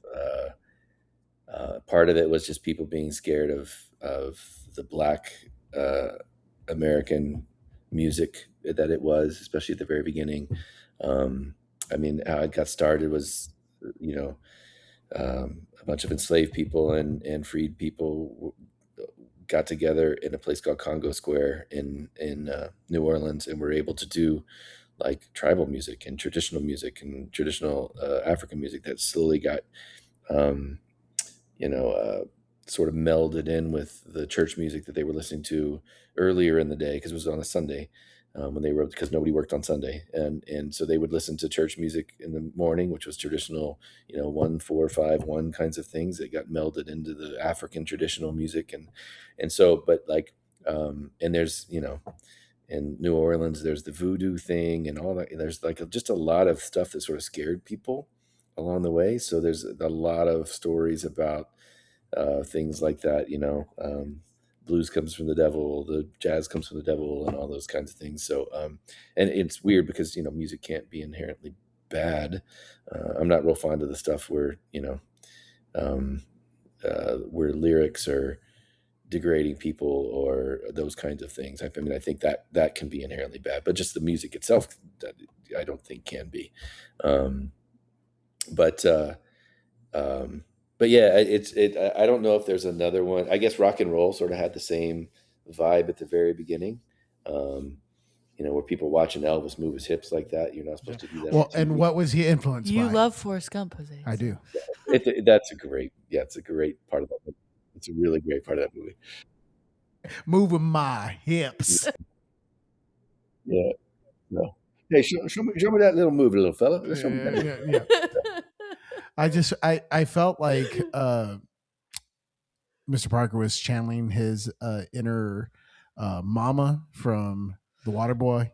Oh yeah. Vicky Valcourt is the devil. Yeah. Do people ask you all the time if you've seen Whiplash? Yeah, like all the time. So, and like, is it really like that? I was like, yeah, it's exactly like that.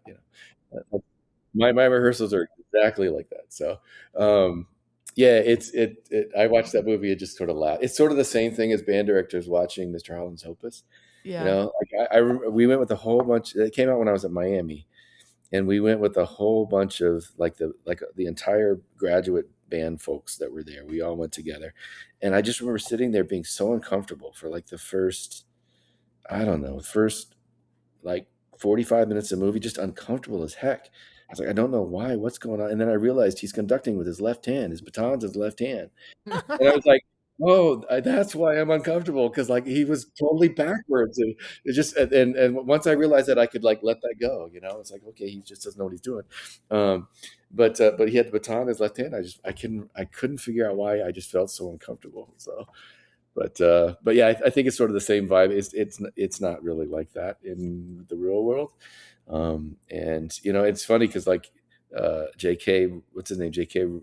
Simmons. Simmons, Yeah. or I almost said J.K. Rowling's. That's a whole nother thing. Um, but so J.K. Simmons, like he said some stuff in there. It's like what he's telling him is wrong.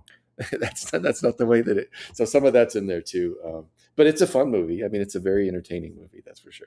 I made a sign for my junior high band that says "Not my tempo." Not quite my Yeah, tempo. Yeah, and I wear it around my neck if like love it. they can't play together. Yeah, Yep. I'm like, don't make me put my because I put it on a lanyard. I'm like, don't make me put my necklace on. And they're like, no, please no. I put it in the SpongeBob font though, so hopefully it's less intimidating. But So you didn't show him that movie at the beginning of the year first, so no, when they you went. all this. I have a seventh grader. Like he all the time he's like, Miss Hodges, can we watch Whiplash? I'm like, no, and he's like, it's my favorite movie. I'm like, how old are you? You're like 11. Yeah, Uh, I almost wasn't old enough to see that movie. So yeah, yeah, Exactly. yeah, Yeah. yeah. It's a little like, ooh, Yeah. yeah. ooh. So, Mr. Parker, what is the most difficult part about teaching college students? I've been pretty lucky, and I think so. I think it's different for me because the only class that I teach that people have to take is jazz pedagogy. Everything else, they don't have to take. They take it because they want to take it. So I think I'm in a different situation than, say, somebody who teaches a theory class, who has to motivate students to enjoy theory. I do a little bit. I always, uh, the first day of my jazz pedagogy class is fun because I have everybody go around and say, who you are, what you play, what school went to, and what jazz experience you have. And so yeah, I get a lot of students who have zero jazz experience.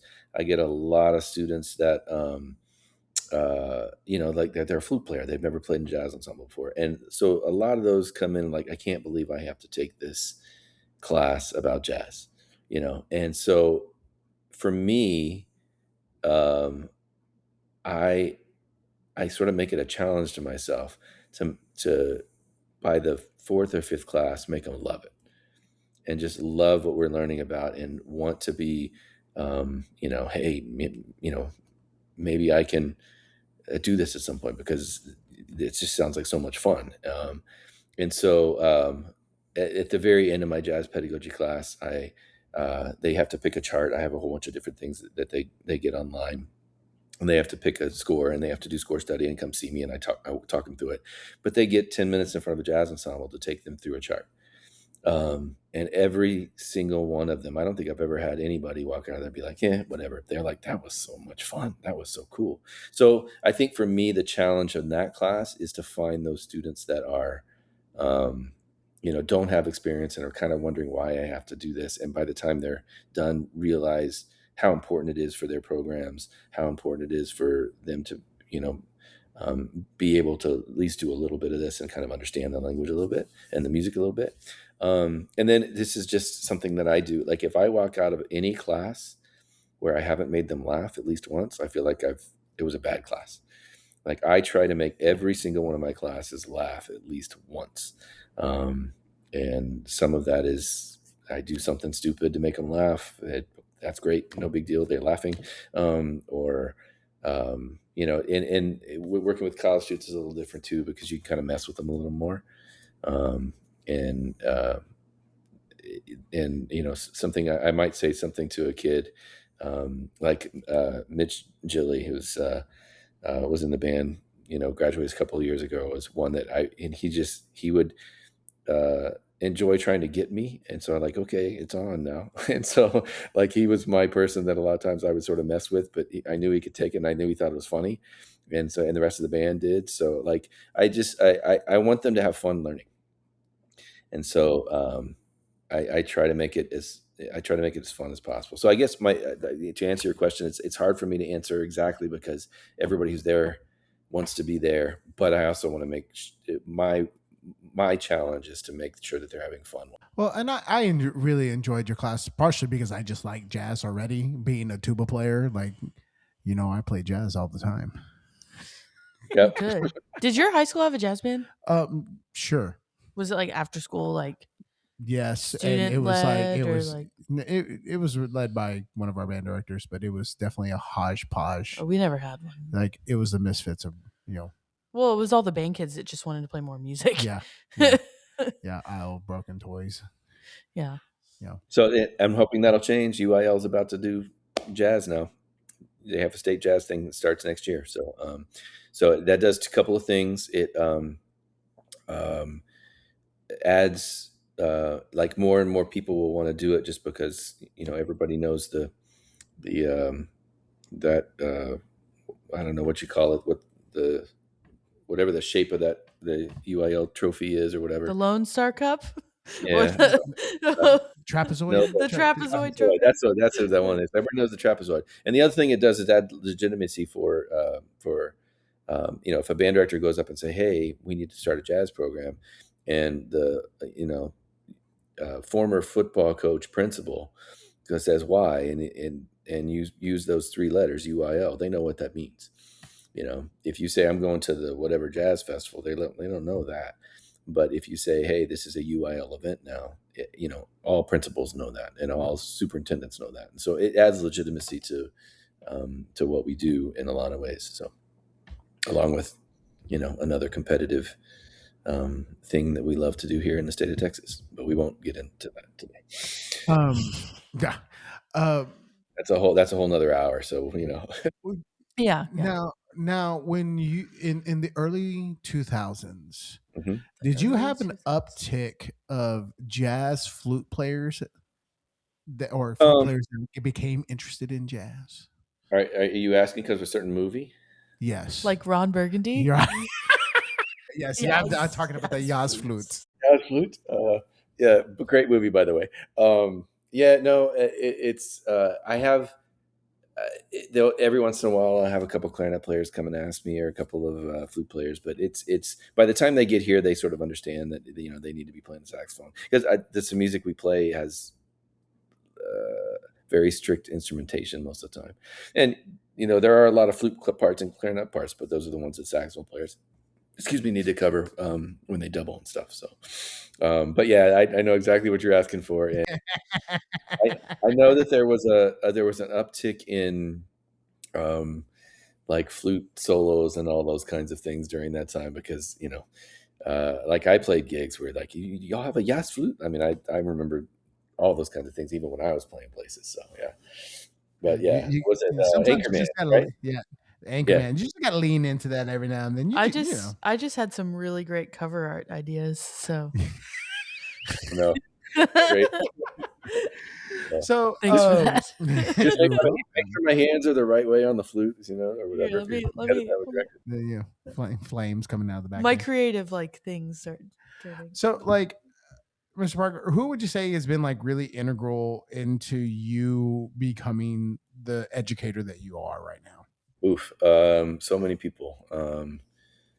Both my, Billy Hara was my middle school band director.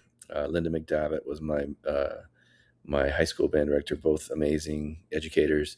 So many folks at Eastman. Barbara Butler was my main trumpet teacher. Donald Hansberger was an incredible wind ensemble director.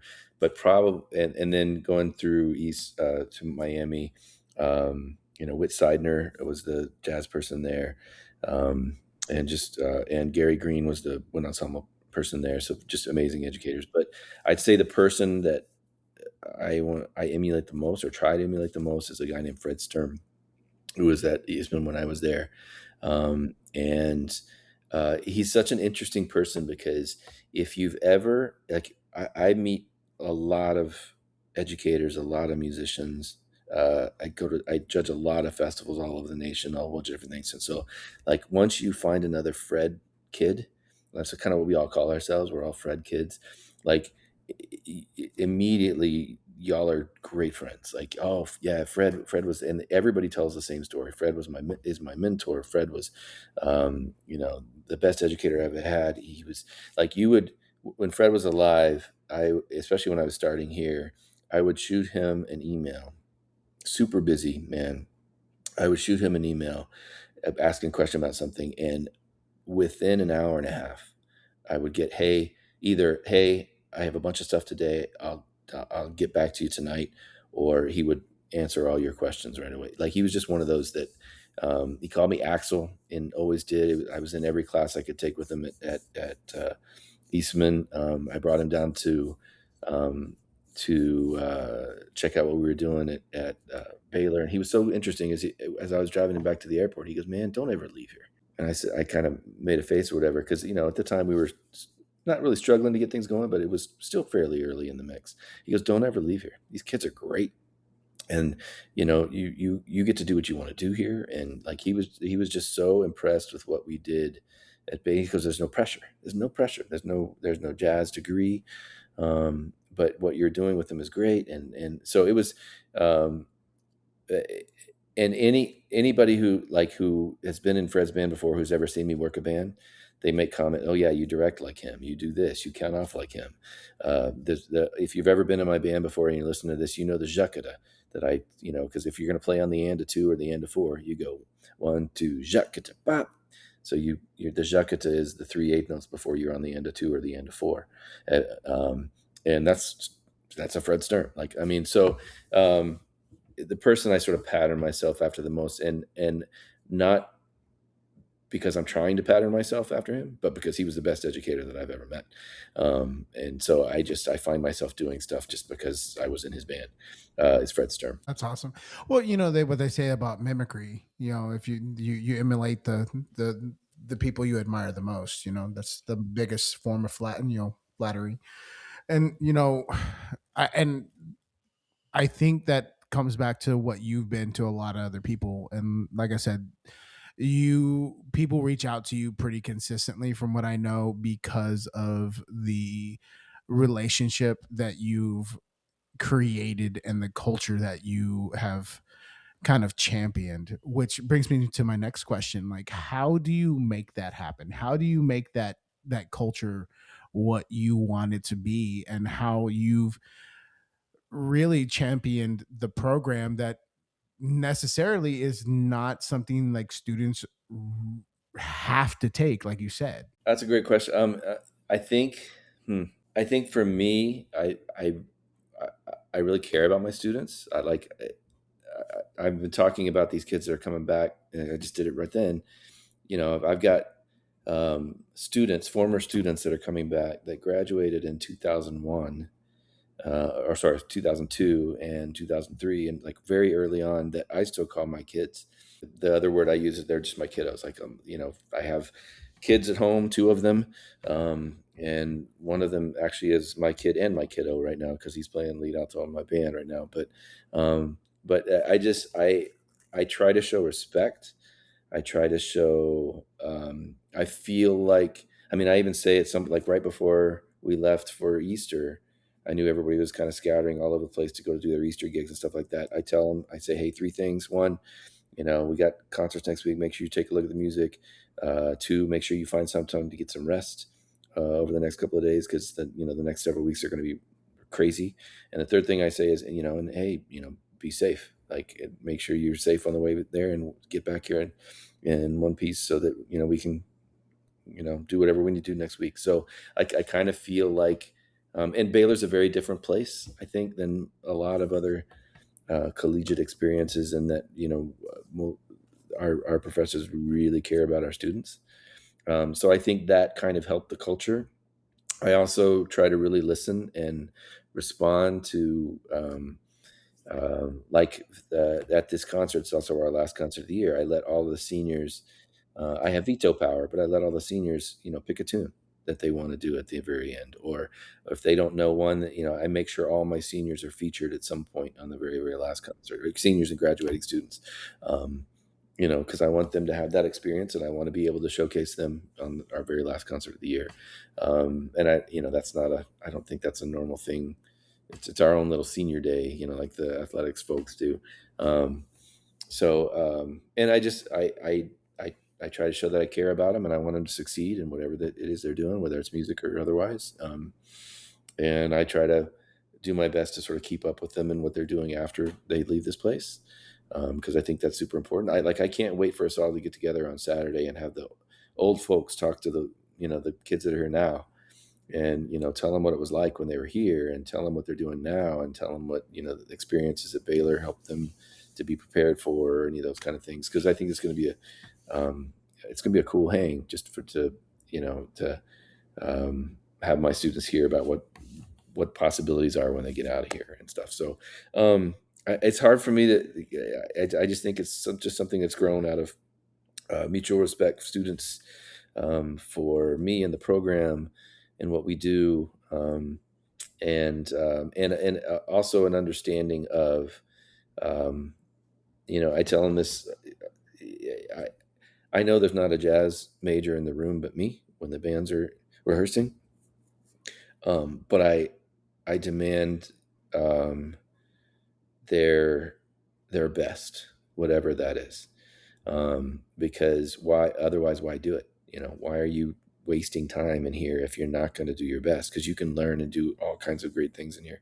And one of the things I really have been very proud of is we have so many Baylor folks that are in the service bands right now, like the DC bands, and I mean, so many people have won jobs, and also the regional bands and everything as well. And for a lot of them, the whole second round was jazz. And because they had some experience doing that here and kind of became a little bit more of a well-rounded musician, they're winning a lot of these gigs. So, I want to provide a space where they can have a great time and learn about the music and perform at a very, very high level. And I think that that they see that in me, and that hopefully that they also see that I care about them in everything they do, and not just what it's going to sound like this Thursday and Saturday night. So. Yeah, that's. I mean, at the root, this is a people person profession. So, absolutely, imagine, yeah, people person. And you just touched on something. So, if people don't know you, you have two sons. One's a trumpet player, and one is a saxophone player, and music education major. Yes. Yes. So the older son doesn't play trumpet anymore. He got his degrees in anthropology and global health, and he is now working as a global health researcher at Duke. But I went to the ballet. I mean, loves music and will be a supporter of music forever and ever and ever. But played trumpet all the way through his first year here at Baylor. And then my youngest son is a senior. First year senior, because he started out as a business major music ed student. So yeah, it's music is in the family for sure. So you've been a band dad, and not only have you been a band dad, but you've been a band booster dad.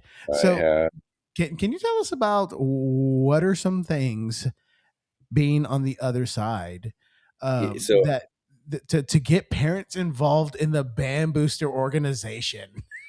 Well, it's been interesting because I've been on all three sides. I've done the band director thing, I've done the band kid thing, and now I've done the band dad thing. So the thing that I wanted to do the most was stay out of the way and support as much as possible. I didn't want to be, I didn't want to be there all the time, and because the last several years of both my kids being in band, like all three of the band directors there were my former students. So I didn't want to be that, person who was sort of getting in their way. I just want to let them do their thing and just support them in any way possible. Tell me, you want a big truck? Let's get that started. You want all and tell me what to do. Like, what can I do to help out in any way possible? And at first it was, they knew I'd marched before, so they knew I'd put the props in the right place. So they called me they called me prop daddy for a while. So that's all I did.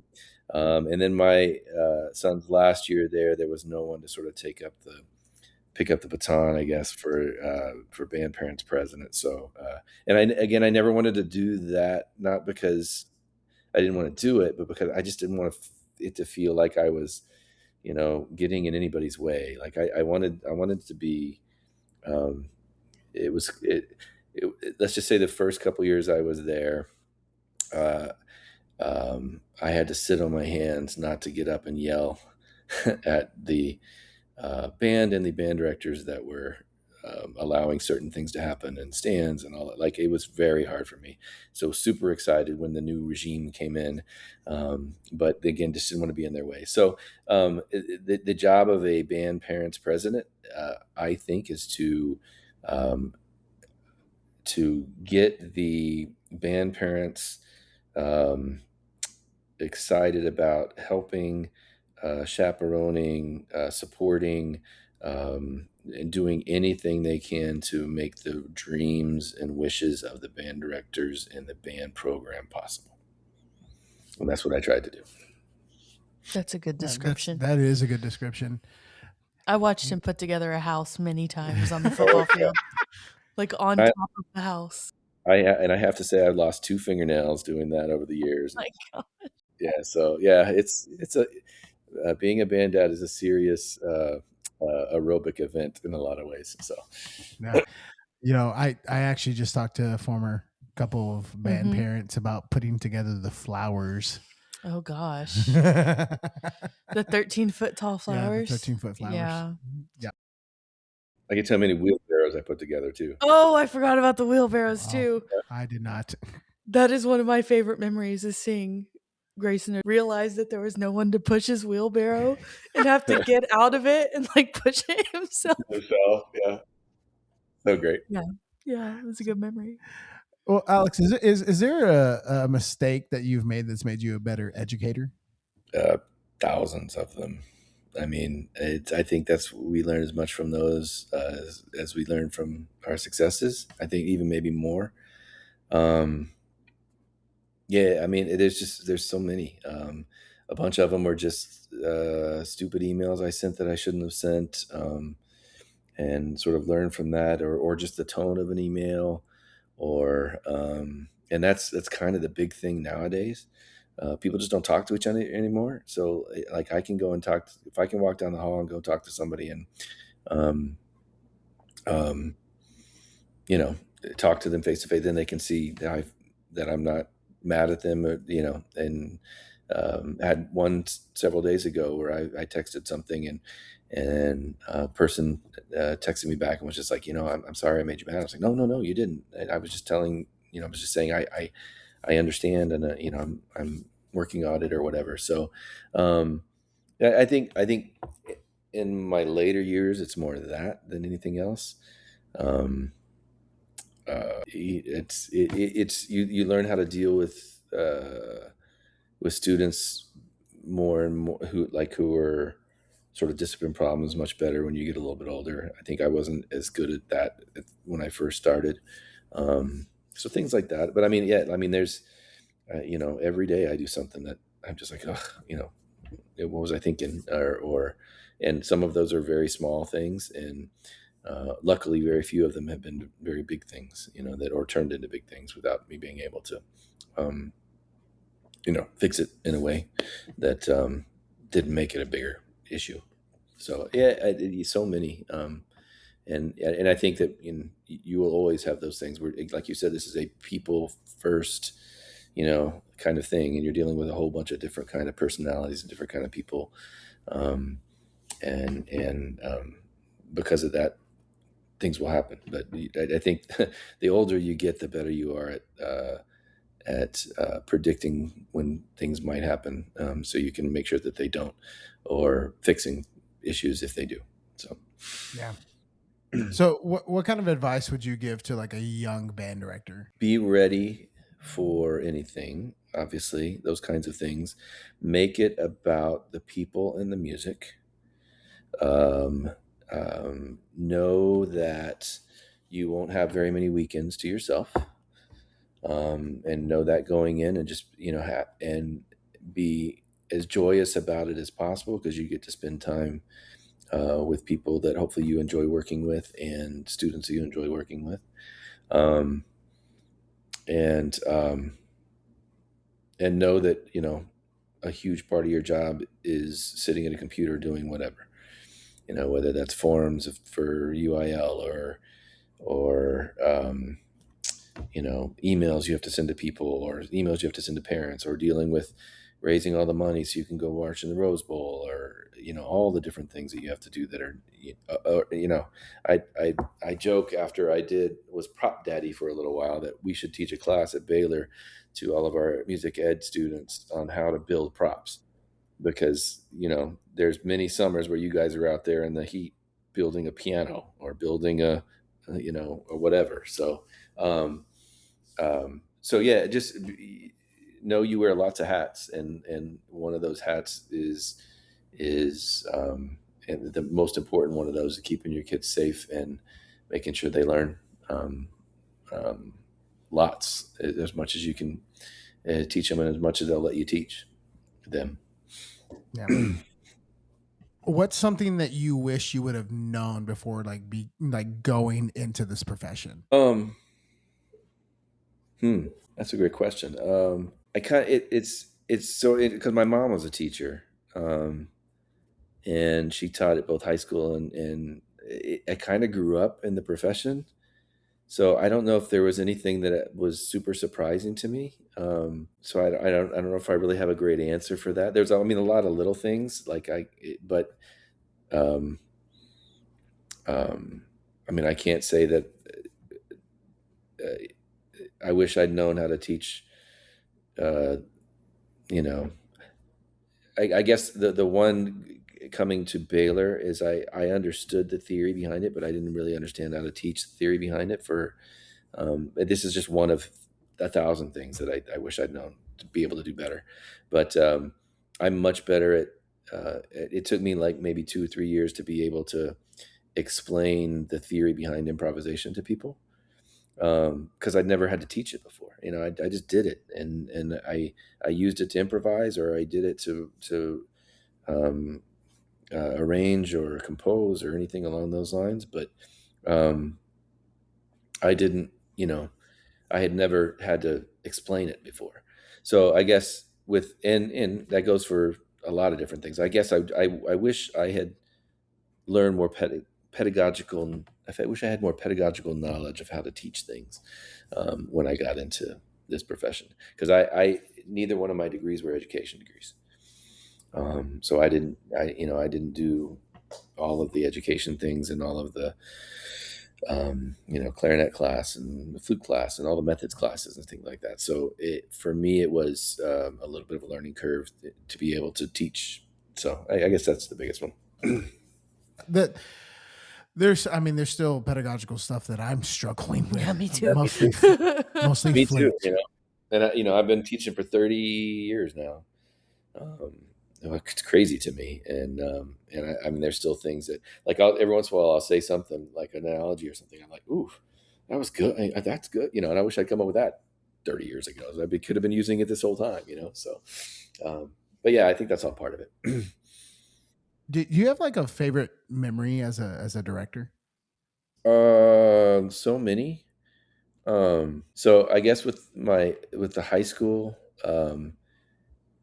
the the band that the Fort Lauderdale band, probably hadn't gotten anything but a 3 and below for, I want to say, 15 to 20 years probably. Um, and in Florida, at FBA, their marching contest, what they do is all the bands sit in sort of a formation on the other side of the stadium, and you call your band to attention when they're giving you your scores. And there's 5 different judges. There's a GE. There's you know, 2 music, 2 marching, or whatever. Um, and and so they go, music judge 1, 2, and so they give you 2, but they go through all of us. They actually call it taking your medicine. I was like, this is brutal. Oh, And so, but I knew, like, we got straight ones. And it's the first time it happened in school in a very, very long time. Um, and so I got to turn around and watch their faces as they were standing at attention as they were going through every single one of those, and they kept saying one, one, one, one. And these are kids that just had been sort of forgotten. Like um, I can tell you that our fine arts director did not come to my school once in the 2 years I was there, not one time. And so they've been forgotten by everybody. And so I think that one, and then we got straight ones on the concert stage too, and I got to tell them that. So like, I mean, those two moments, because those kids were just so excited to be successful because they just hadn't been, before. And so I guess that, and then I mean, so many. So that I can kind of group all of these together at the collegiate level. I love when a kid figures it out and is standing there playing a solo, and it just something clicks, and they play their first solo that's just like, yeah, that's it right there. And it's so much fun for me to watch them kind of react as they're like walking back. They're like, wow, that really worked. It finally worked. And unfortunately for me, it usually, like, so many times it happened on their like last concert their senior year. I'm like, you couldn't have done this your sophomore year, and so you could have been playing like this for the next 2 years or whatever. But so I just love to watch that moment where something just clicks, when you see the light bulb come on, whatever that is. And it's really fun when it's at a concert, and they just like light up something or so or whatever. So I can kind of group all those together, I guess, is my for my collegiate ones. I don't know if anyone else noticed, but Mr. Parker has a quintessential snap. He has the jazz director snap. That was The like jazz snap. Oh yeah, it was good. I was all like, oh, that was a nice little snap there. Crispy. Ooh, God, that has some zing on it. I use it a lot, so it's I used to snap all the time, and I used to get calluses, and it was real bad. Same. So yeah, I don't without it, but if I ever lose because I can't snap with my left hand, so I can't lose my right hand function. I'll be in trouble. I will lose my job because this is half of what I do, right there. Funny, I just had to check and see if I can like snap with both hands. Yeah. So, Mr. Parker, if it wasn't band, what would it have been? Veterinary medicine. I wanted to be a zoo vet that specialized in big cats. Oh, that's fun. So, like big cats is where it's at. So, like, I don't know why, because I'm not really a cat fan, but I love the big cats, and that I did get into San Diego. University of California, San Diego, or San Diego University, whatever that is out there. But I got into their zoo program, like whatever that was. I applied to that as a senior, and there was a point where I had my letter from Eastman and my letter from UC San Diego in my hand, and kind of looking at both of them, trying to figure out what I want to do. And it came down to it that, I knew that I could never not have music in my life. So that's why I ended up going the music route. That seems like a movie scene. Yeah. A little bit. Yeah. So, well, and that's when, you didn't get told by phone or whatever that you got into something. I actually had a piece of paper that they mailed to me. We had to open up our letters just to see if the thicker letters were good. That meant there was a lot of stuff in there. That means you probably got in, but yeah, there was a point where I actually had them both on my hand and looking at them, trying to figure out what I wanted. I felt pretty good about the whole full circle about the cat thing, because I asked them about the Aristocats early, and everybody, right, nicely done, very nicely done. Everybody wants to be a cat. I I can get down on that song. I know you're obsessed kind of with the Aristocats. Well, that one, like, pretty. I mean, yeah, it's a cool little. I don't know. You turn that movie on way more frequently than one would expect a 40-year-old man to watch the. You're never too old for cartoons. I don't care who you are. No, we watch a lot. Thomas O'Malley. That's great. Yeah.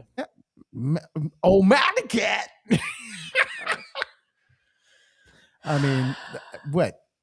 O'Malley. I don't know. I think Bluey has really good jazz music. Yeah, sometimes. No, it does. Doobazoo. Yeah. That's a great tune. The opening line is great. Yeah. I mean, the Bluey theme. There's a lot of those that utilize really great music and stuff. And like that, there's the the Backyardigans has like every other, every episode is a different kind of music, and there was the Yeah. blues one. So like I totally dug those, watching them with my kids when I was a kid. Like Scooby Doo. I feel like people don't talk about Scooby Doo enough, honestly. Yeah, Scooby Doo, the Munsters. Oh, I forgot about the That's just a theme song, though. Yeah, but that's like that. Those are all like Yeah, I mean that's cool. Yeah, like it's cool catchy. themes. Yeah, I just miss theme songs. They just don't have any anymore. I know that is true. We don't Bluey. We have yeah. Bluey. Well, I had some of the beginner trumpet players ask me to play the Pink Panther. Mhm. It's great. Henry Mancini. Mm-hmm. Gotta love Pink Panther. So. Yeah. So, what do you like to do to unwind away from band? I love stories. So I love movies. I love TV shows. Um, I'm trying to get back into reading books. I don't do it as much as I should. But I love great stories. So movies and TV shows are super cool for me. And then, when I get the opportunity, it's a little bit different when the kids are all gone and all that kind of stuff. But anytime I get to spend with them is super cool as well. No, I like a good movie. Yeah, we watched Jaws last night. We sure did. We sure did watch Jaws last night. Good. Is there anything that you wish you could like bring back? Just like nostalgia, anything that you deem fit? Theme songs. Yeah, theme songs to movies would be great. I mean, they were so good. And like if you ask anybody from my generation, there's a lot of fun Instagram things and stuff like that. They're like, you're from the '80s, or you grew up in the '70s and '80s, if you can sing this, and they're not just theme songs, but commercials. It's so much fun to, if I'm hanging out with either my friends from high school or people that are about my age, you could just start singing a song from and it's also fun to do this on if you're going on a trip with someone who's like the same age as you or whatever. They have these lists online of like the Trident gum song, or the Coca-Cola song that's this, or what, and that once you start singing them, every word. And I'm a person that I have a hard time remembering words to things, or people's names and different things like that. But like, it's so crazy that was just so ingrained in you when you were a kid. But like theme songs of movies and not movies, TV shows and commercials. I wish they would bring back all those things, because there was just more music in our life back then. You go to a movie now and it's like, there's no credits, there's no movie, there's no music at the beginning. It just jumps right in, or same thing with TV shows, and so yeah, I'll buy that. Bring back the movies and great themes of different things. Do you have a favorite theme? Like if you had to pick one TV show or movie Ooh. or something, just like I think mine's The West Wing. I really like The West Wing. Like it's not like catchy, but it's cool. It's cool. That is a really great one. Actually, it's an interesting sort of side story in all of this. When I was I worked at SeaWorld going into my freshman year of college and going into my sophomore year of college, and we had a collegiate band that was out there. We did a whole bunch of different things. We had an '80s rock show, and we had a country show, and we had a marching band. We had a jazz ensemble that played right before the fireworks and stuff. But we had a group that would we had a little shamu, and if someone could name a TV show that one of us couldn't play, then whoever said that would win the shamu. And like we all knew all those tunes, and for some reason I could play them all. So they would be like, Alex, like, oh yeah, it's this or whatever. If it was, I'm trying to think of all the different shows that were at the time, Happy Days, and those kinds of shows. Yeah, so like it was like you just knew them all. I'm trying to think if I had a favorite.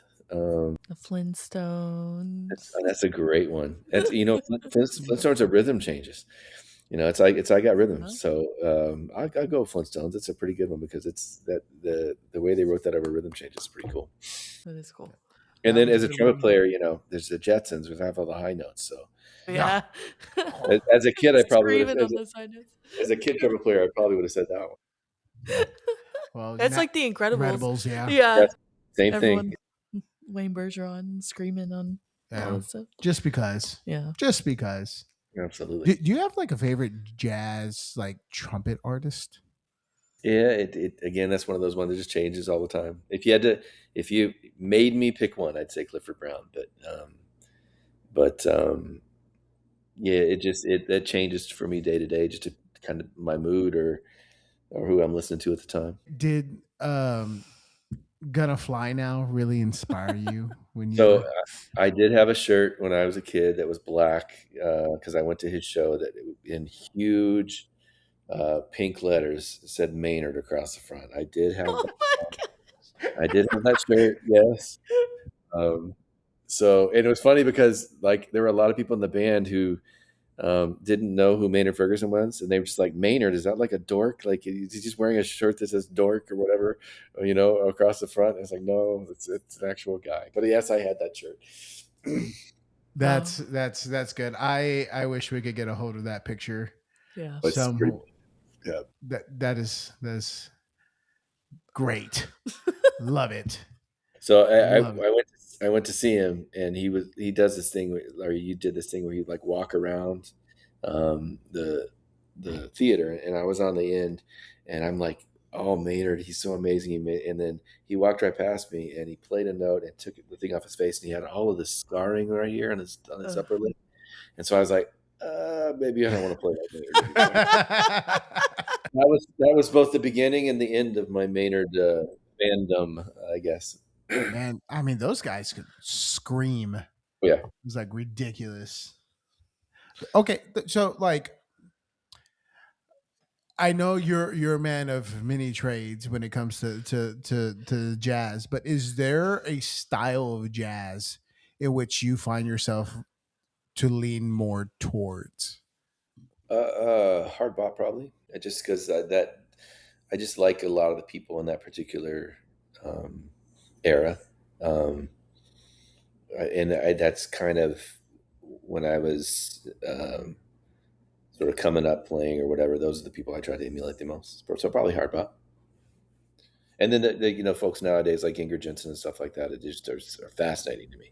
And I worked really hard to be able to sound like people like that as well, and like kind of newer, fresher style.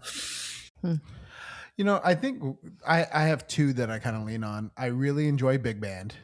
Mm-hmm. Yeah. Just straight up big band.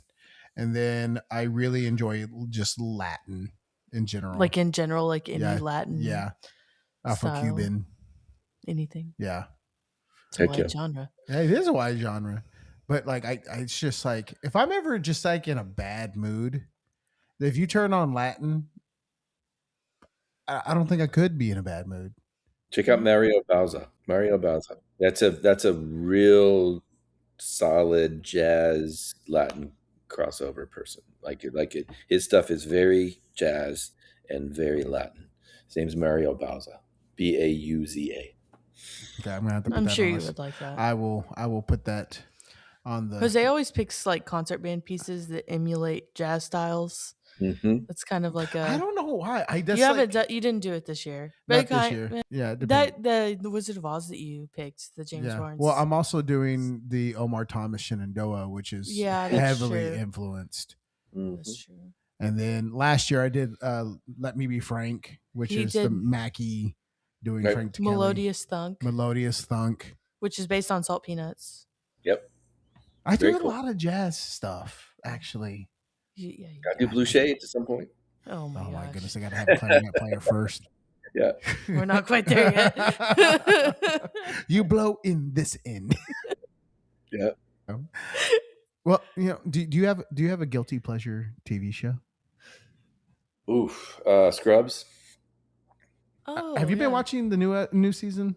Yeah. So I say that because I have a lot of them. I just love I love shows. I love it's the stories that I love more than anything else. but it's such a. I mean, I've seen them all. The last couple of seasons at the very, when it was finishing up the first time weren't great because the main players weren't in it. Um, but That's season it's 9. Season 9 didn't exist. yeah, it just didn't. Nobody likes to think about that one, but yeah, I would say Scrubs because it's such a great mix of silly and regular, funny, and super serious, and like everything in between. It's just um, it's a very well put together um, show, I guess. And so, I mean, I guess that would be the one I would say that would be the guilty pleasure. Lots of other ones that are,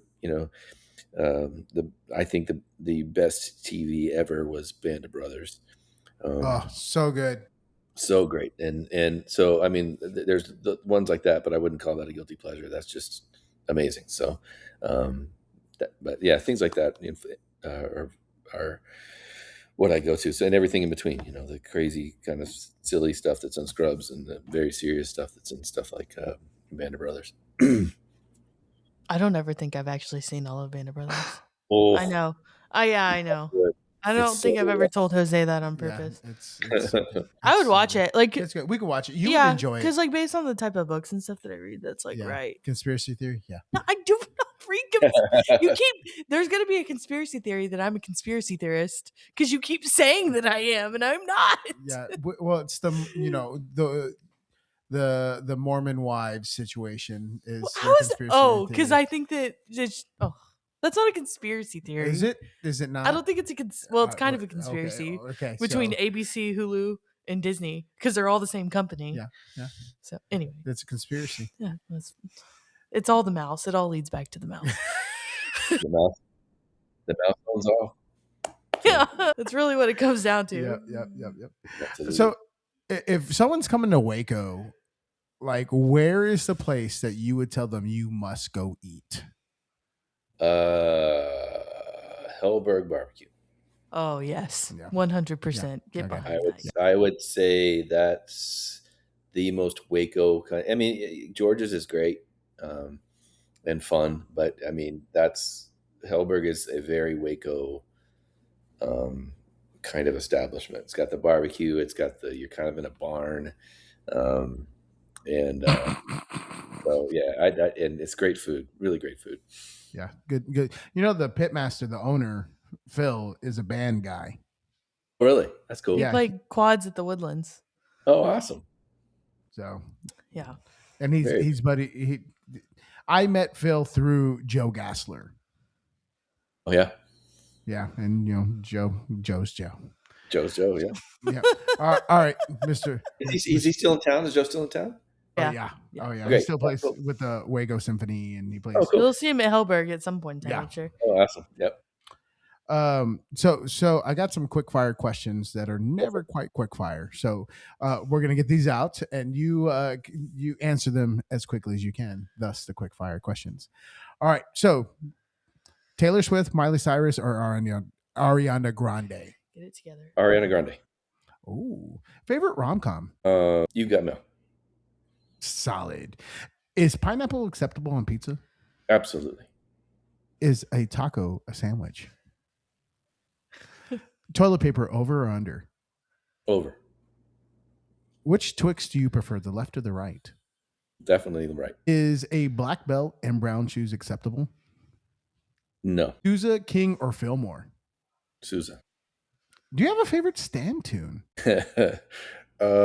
Yes.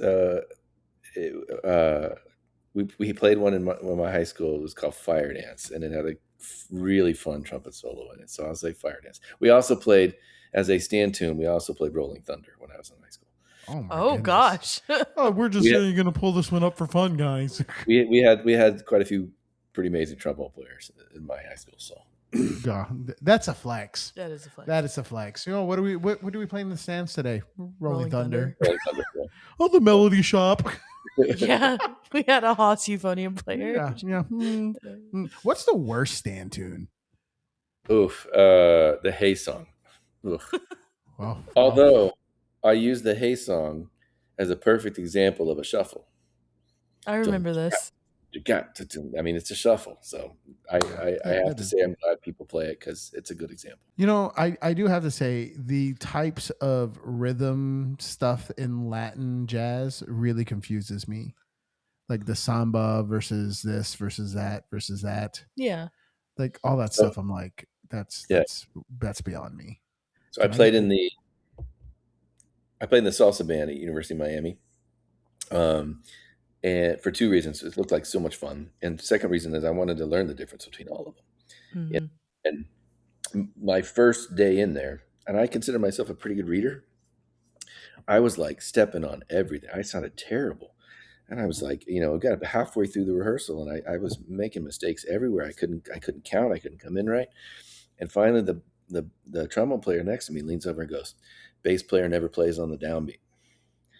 And I went, "What?" And I started listening, and sure enough, the bass player in a lot of those things goes doom doom doom goom goom goom. So the only time the bass player plays on the downbeat is the first note. So it's doom doom ging goom goom and so as soon as I realized, I was like, oh, and I started being able to read it because I was trying to put all the bass. I mean, jazz player, I was putting all the bass notes on the downbeats, and so I was completely wrong. So I was missing everything by like a half a beat. But yeah, so that what annoys me more than anything else, well, rephrase, what annoys me a whole lot in this world is when you get a chart. You buy a chart and it comes in and it says like, at the top it says swing or bossa or anything. When it says Latin, I'm like, yeah, you just told me basically play music. Like I don't know what that means because Latin is so many different things. So, but yeah, there's a lot of intricacies that go into each one of those particular styles. Yeah, sometimes that's a tempo marking. It will say like Latin rock, and it's like, what is that? Yeah. It's like saying a thumb is a finger, but not all fingers are thumbs. Mm-hmm. Exactly. Yeah. Could you imagine if your hand Latin was rock? your hand had nothing but thumbs? That'd look weird. That is weird. Why that is weird. It's like you just have tentacles. Speaking of great jazz tunes, I'm not sure which one came first, but there's one called Fingers that's super, super fast, and another one called Thumbs that's also super, super fast. So, and I'm not bassoon player. I'm not sure which one came first, but Oh man, that's funny. Well, did you ever watch Spy Kids with like the thumb people? Oh yeah.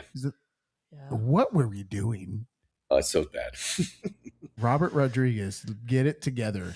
Oh yeah, I forgot that is a Robert Rodriguez. Yeah, that's a Robert Rodriguez film. Wow. There's an interesting story behind that.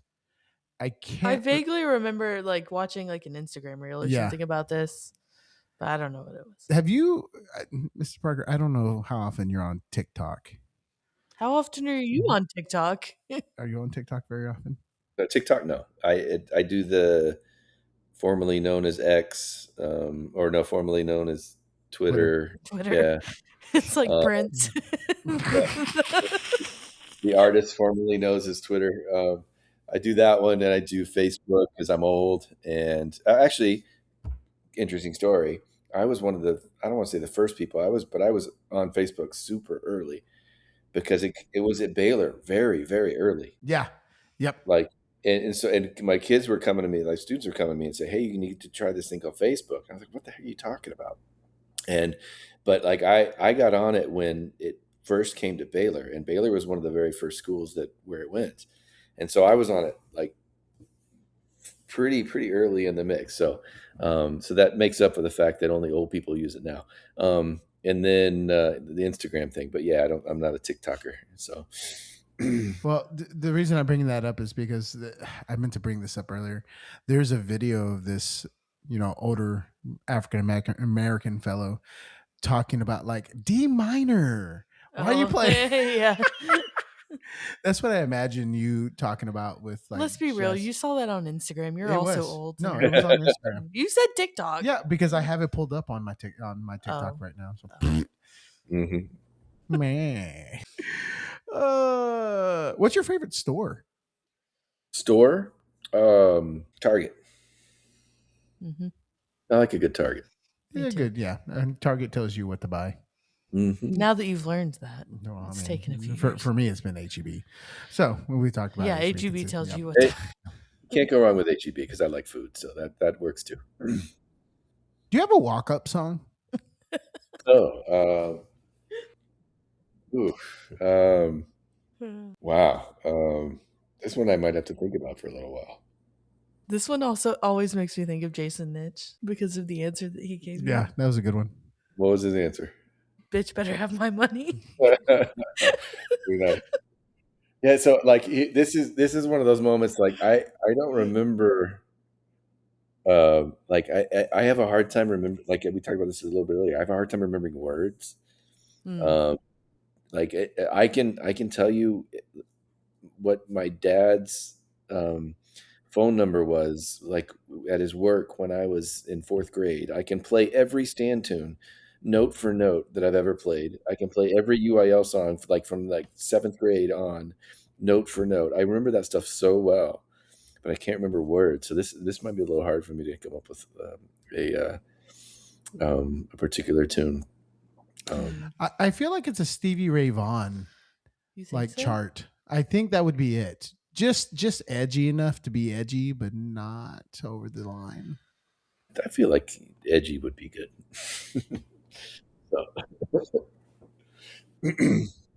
Have you come up with your jazz name yet? I could. The only thing I could think of is it's already been used. Because like Master P would be great. So. Oh yeah. Yeah. Is it an easier question for you to ask you what your chord would be? What my chord would be? Yeah, instead of a name with words. Said Master P. Do you know Master P? Yeah. Yeah. Make him say, oh. Yeah. I can see Miss Parker. Master P would be great. So. But yeah, there's the best of all chords, which is the G sus chord. See, this is an easier question for him. Yeah. Because it's G sus. Jesus. Jesus. And with the worst of all he chords. He is risen. Indeed. And there's the worst of all chords. That's the deepened chord. So, yeah. Oh, there's all kinds of great jokes out there. So, but either one of those would be great for me. Oh, that's good stuff right there. That's some Baylor University like jokes in Were there. You there when Corbin and I were arguing about what were we talking about? You two argue all the time. I said something and he was like, "Oh, you learned that in Christian Heritage, didn't you?" And I was like, "Yeah, you didn't pay attention." Oh, that's good. Oh, Corbin Myers. There was something about Easter. Oh, it was about Holy Week or something. Holy Week. Yeah. Oh. Anyway. Yeah. It happens. Is there a movie you enjoy quoting the most? Oof. So many. Like it's weird because I don't remember words, but I can quote movies like crazy. Because I think I something in the story helps me remember them. I love this quote. It's from Indiana Jones and the Last Crusade, and it's where somebody drinks from the wrong cup, cup of Christ, and he like turns to dust or whatever, and the guy goes, "He chose poorly." And I just love that. I just like I probably said that one more than any other. I just like, you chose poorly with anybody does something that that's not great or whatever. So yeah, that's the Knight Templar, the one knight that's absolutely. there. Yeah. So one of the brothers or whatever. But that's I would say that's when I quote quite a bit. Do you have a hidden talent? Oof. I don't know if anything's hidden. Oh yes, actually. So this is a pretty crazy one. So my kids would try to challenge me to make shape cakes that they didn't think I could make when they were for their birthdays when they were kids. So I have made an orangutan cake. I've made a Phineas and Ferb cake. I've made like a whole bunch of different things. So like I have pretty mad skills when it comes to shape cakes for little kids. I made a what was the movie that had the plane? I think it was just called Planes, right? For Yeah, the there was Disney a movie. movie called Planes. Like I made a Uh, biplane. Like I made a well, plane. Like okay, I thought we were gonna go snakes on the plane. Oh. no, so there's stuff that they were watching, but they would like, yeah, I want this, and they would, as they were getting older, like at first it was just like, oh, this is what I want. I made a Harry Potter cake, with the scar and everything on his head and glasses and a whole bit, but like I would stay up till all hours of the night before their birthday party or whatever, making these cakes and cutting cakes and icing them and doing all that kind of stuff. So I have like there are quite a few on Pinterest that have many likes. So I that's sort of something that nobody knows about me, I guess. Well, this Bringing is out the Pinterest flex. I know. Well, Telling you. this is the new YouTube series. No, I was about to say that literally is an episode of Bluey, the duck cake Yeah. episode. That's exactly what Bandit does. Mm-hmm. I'm telling you, this is a YouTube series, Baking with Mr. Parker. That's right. You know, let's get some cakes That's a good going. idea. To have some jazz music in the back, but depending on the style of jazz, will determine the era of the cake. That's not a bad idea. You know, is it So going to have gelatin in it? I did make a trumpet cake too, so because that was one of the requests from Ryan. Those are all solid. But if someone played you in a movie, who would it be? J.K. Simmons, of course. You know, because I'm exactly what he is in that movie. No, I'd say I don't know. I've been told I don't know, maybe a John Cusack. Okay. I could see that. I could see that. Or I'd say Patrick Dempsey, maybe just because of the black hair or whatever. But he's like way cuter than me. I don't know if I can say Rob that. Lowe. Rob Lowe. You could say Rob Lowe. Yeah. I could go with Rob Lowe. Yeah, so just somebody with dark hair, I guess, and but I can get behind the Cusack because I think the delivery of Mr. Parker's like lines actually matches up with Marches, yes, matches pretty well. Yeah, I can get behind that. Are you allowed to tuck in your shirt without a belt? What the heck? Without a belt? No. Without a belt? No. That's weird. People do that, and I hate it. I almost did it to a 1-year-old the other day. And I was like, oh no. Yeah. I didn't. Well, if you're under 5, then yes. But after that, no. I didn't even do it to him. I was like, I don't know about this. Yeah. It's wrong. It's wrong. Like there's a certain age, and this is folks. Once you have children, and if you have a boy, you'll understand this. Like where little boy, like, I hate to say this, but like the full, like when they go to the restroom, it's a full pants down situation.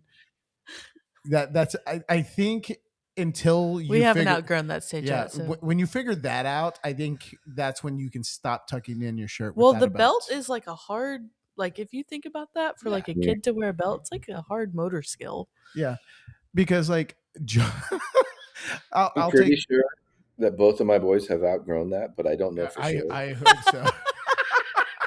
I don't know for sure, but I'm assuming at this point they have both outgrown the pants on the floor to go pee. So so like I had to get onto Jonah the other day because we have a bathroom right outside the manhole door, and it's a single stall. Yeah. Well, you walk in and the urinal's like right there, and Jonah never waits for the door to fully close. I've gotten on to him about this too before he starts trying to drop drawer, and I'm like, son, you're like the door is not closed yet. He also tries to leave without pulling his pants all the way up. Like, and he's like, yeah, become a problem. He's just in a hurry. Yeah. And if you're a listener and you don't have kids, you'll know you'll figure this out at some point in time. He's just in a hurry to go. Go from place to place. Yeah, I mean that's a little kid thing too. They run everywhere. It's like I don't know how you have so much energy. Yeah, me either. Are you a sweet or savory person? Savory. I do like savory. Mm-hmm. For sure. What's your perfect breakfast? Oh. Ooh. couple of scrambled eggs, some potatoes. Anyway, I love potatoes. Some bacon, and depending on the day, either biscuits or pancakes. I do like a good pancake. Mm-hmm. You're so anti-biscuit.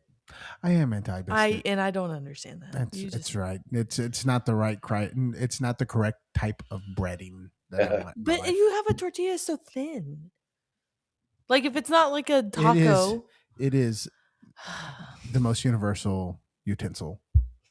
I would say that number 2 is definitely a breakfast taco. I agree with that. I am a San Antonio boy for sure. So I'm just saying if like you replaced the pancake in his breakfast with a tortilla, that is not the same. You can make a sopapilla out of it. Give the man some honey and call it a day. That's fine. It's not. Can you It's make a versatile vessel, but it doesn't hit the same. Can you make a pancake cheesecake? No. Can you make Yeah, a you sopapilla? could. I could. What are we doing? What are we doing here? You sent me a Belgian waffle old fashioned recipe like 2 days ago. Can you make a tortilla old fashioned? Yes. Oh my god. Okay. Moving on. What's a bad habit you wish you could break? bite my nails. If and you I, had, I don't do it all the time. I do it when I drive for some reason. I don't know why. Oh, just very specific. Maybe because you're not doing anything. We've with your gotten hands. 2 of the same answer 2 times in a row. Yeah. If you had any superpower, what would it be? Flying, because I hate the traffic on 35. Fair. If you could have any fictional character as a best friend, who would it be? Fictional character? Oh, Indiana Jones. He seems like fun. Good way to get arrested. Or dead, one of the two. Yeah. If you could invent a holiday, what would you celebrate? Jazz Education Day. I'll go like super normal. Do you have a karaoke song? Friends in Low Places. Oh, solid. That's a good one. That's a good.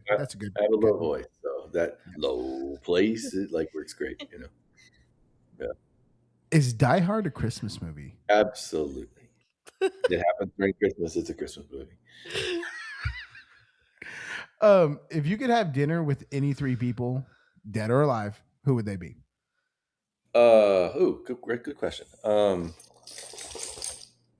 Gotta go with Jesus. Gotta go with who fits in both categories, actually. Or not really anymore. Anyway, was at one point. Second one would be, I think Benjamin Franklin would be an interesting talk. What an interesting dude. And I mean, I like, this is what I do on 35 when I'm stuck in traffic or whatever. Wonder how much fun it would be to have, Thomas Jefferson or Benjamin Franklin in my car to show them a car and the street and the plane that's flying over and the road and like just all the things, and then probably the third one, probably Clifford Brown. I mean, he only lived to be like 25, and was so influential just in the few years that he was actually recording. So I think just to talk to him and kind of pick his brain about some things. I think Clifford Brown as my musical one. I mean, Mozart would be great, all those kind of people, but I'd probably go jazz for that and do him. What came first, the chicken or the egg? I think both at the same time. Oh, It was.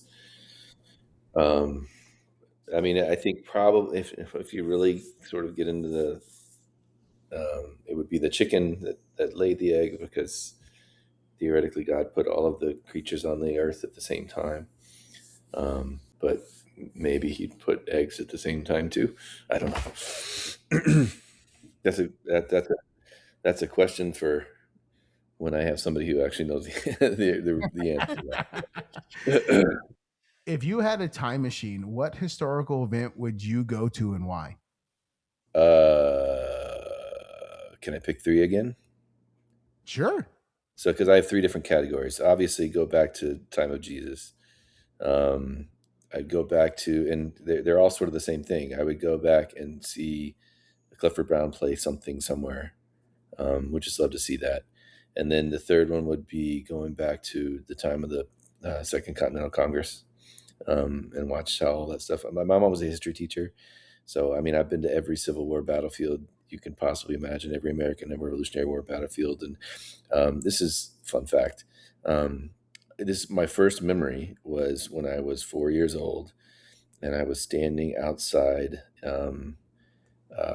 Independence Hall on July 4th, 1976, during the bicentennial, and they were reading the Declaration. I didn't know what they were reading, but they were reading something.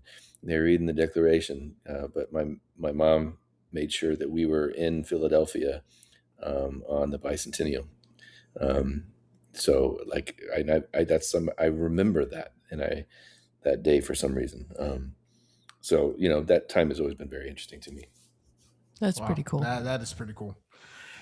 If you were a crayon in a box, what color would you be? Red orange.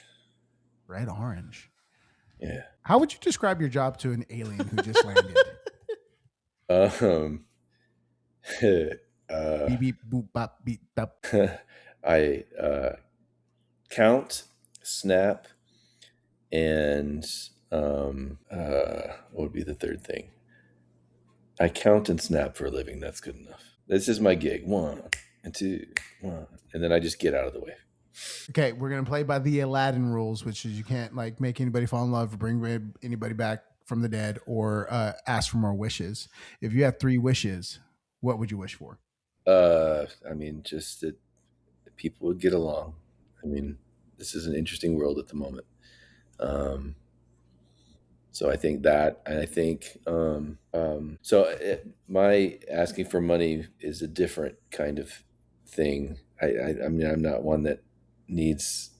I don't think needs a lot of material things. I mean, of course, I enjoy what I have and everything like that. But I would like to have more money so I could do more with it, like help more people.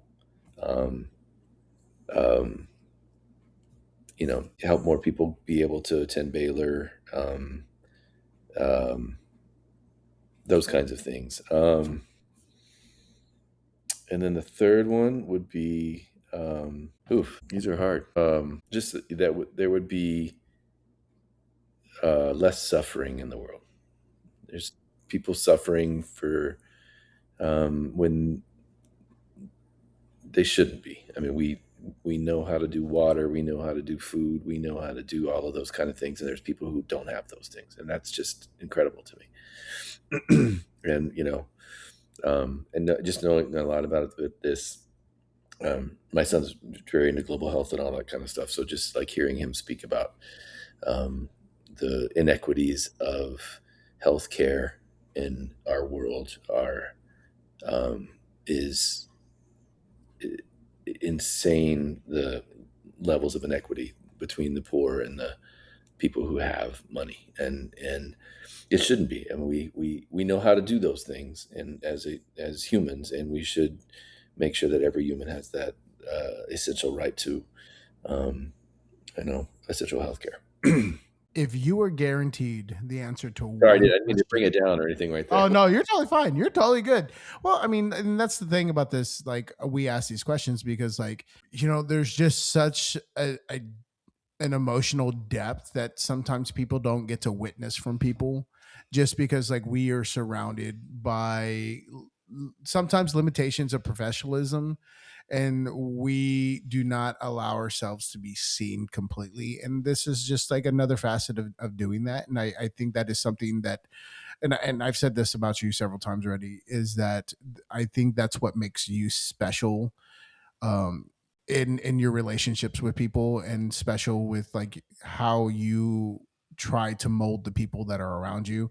And it's because you care deeply about not just the high achieving individual, but you care deeply about the people who struggle, and you want to do everything to lift them up.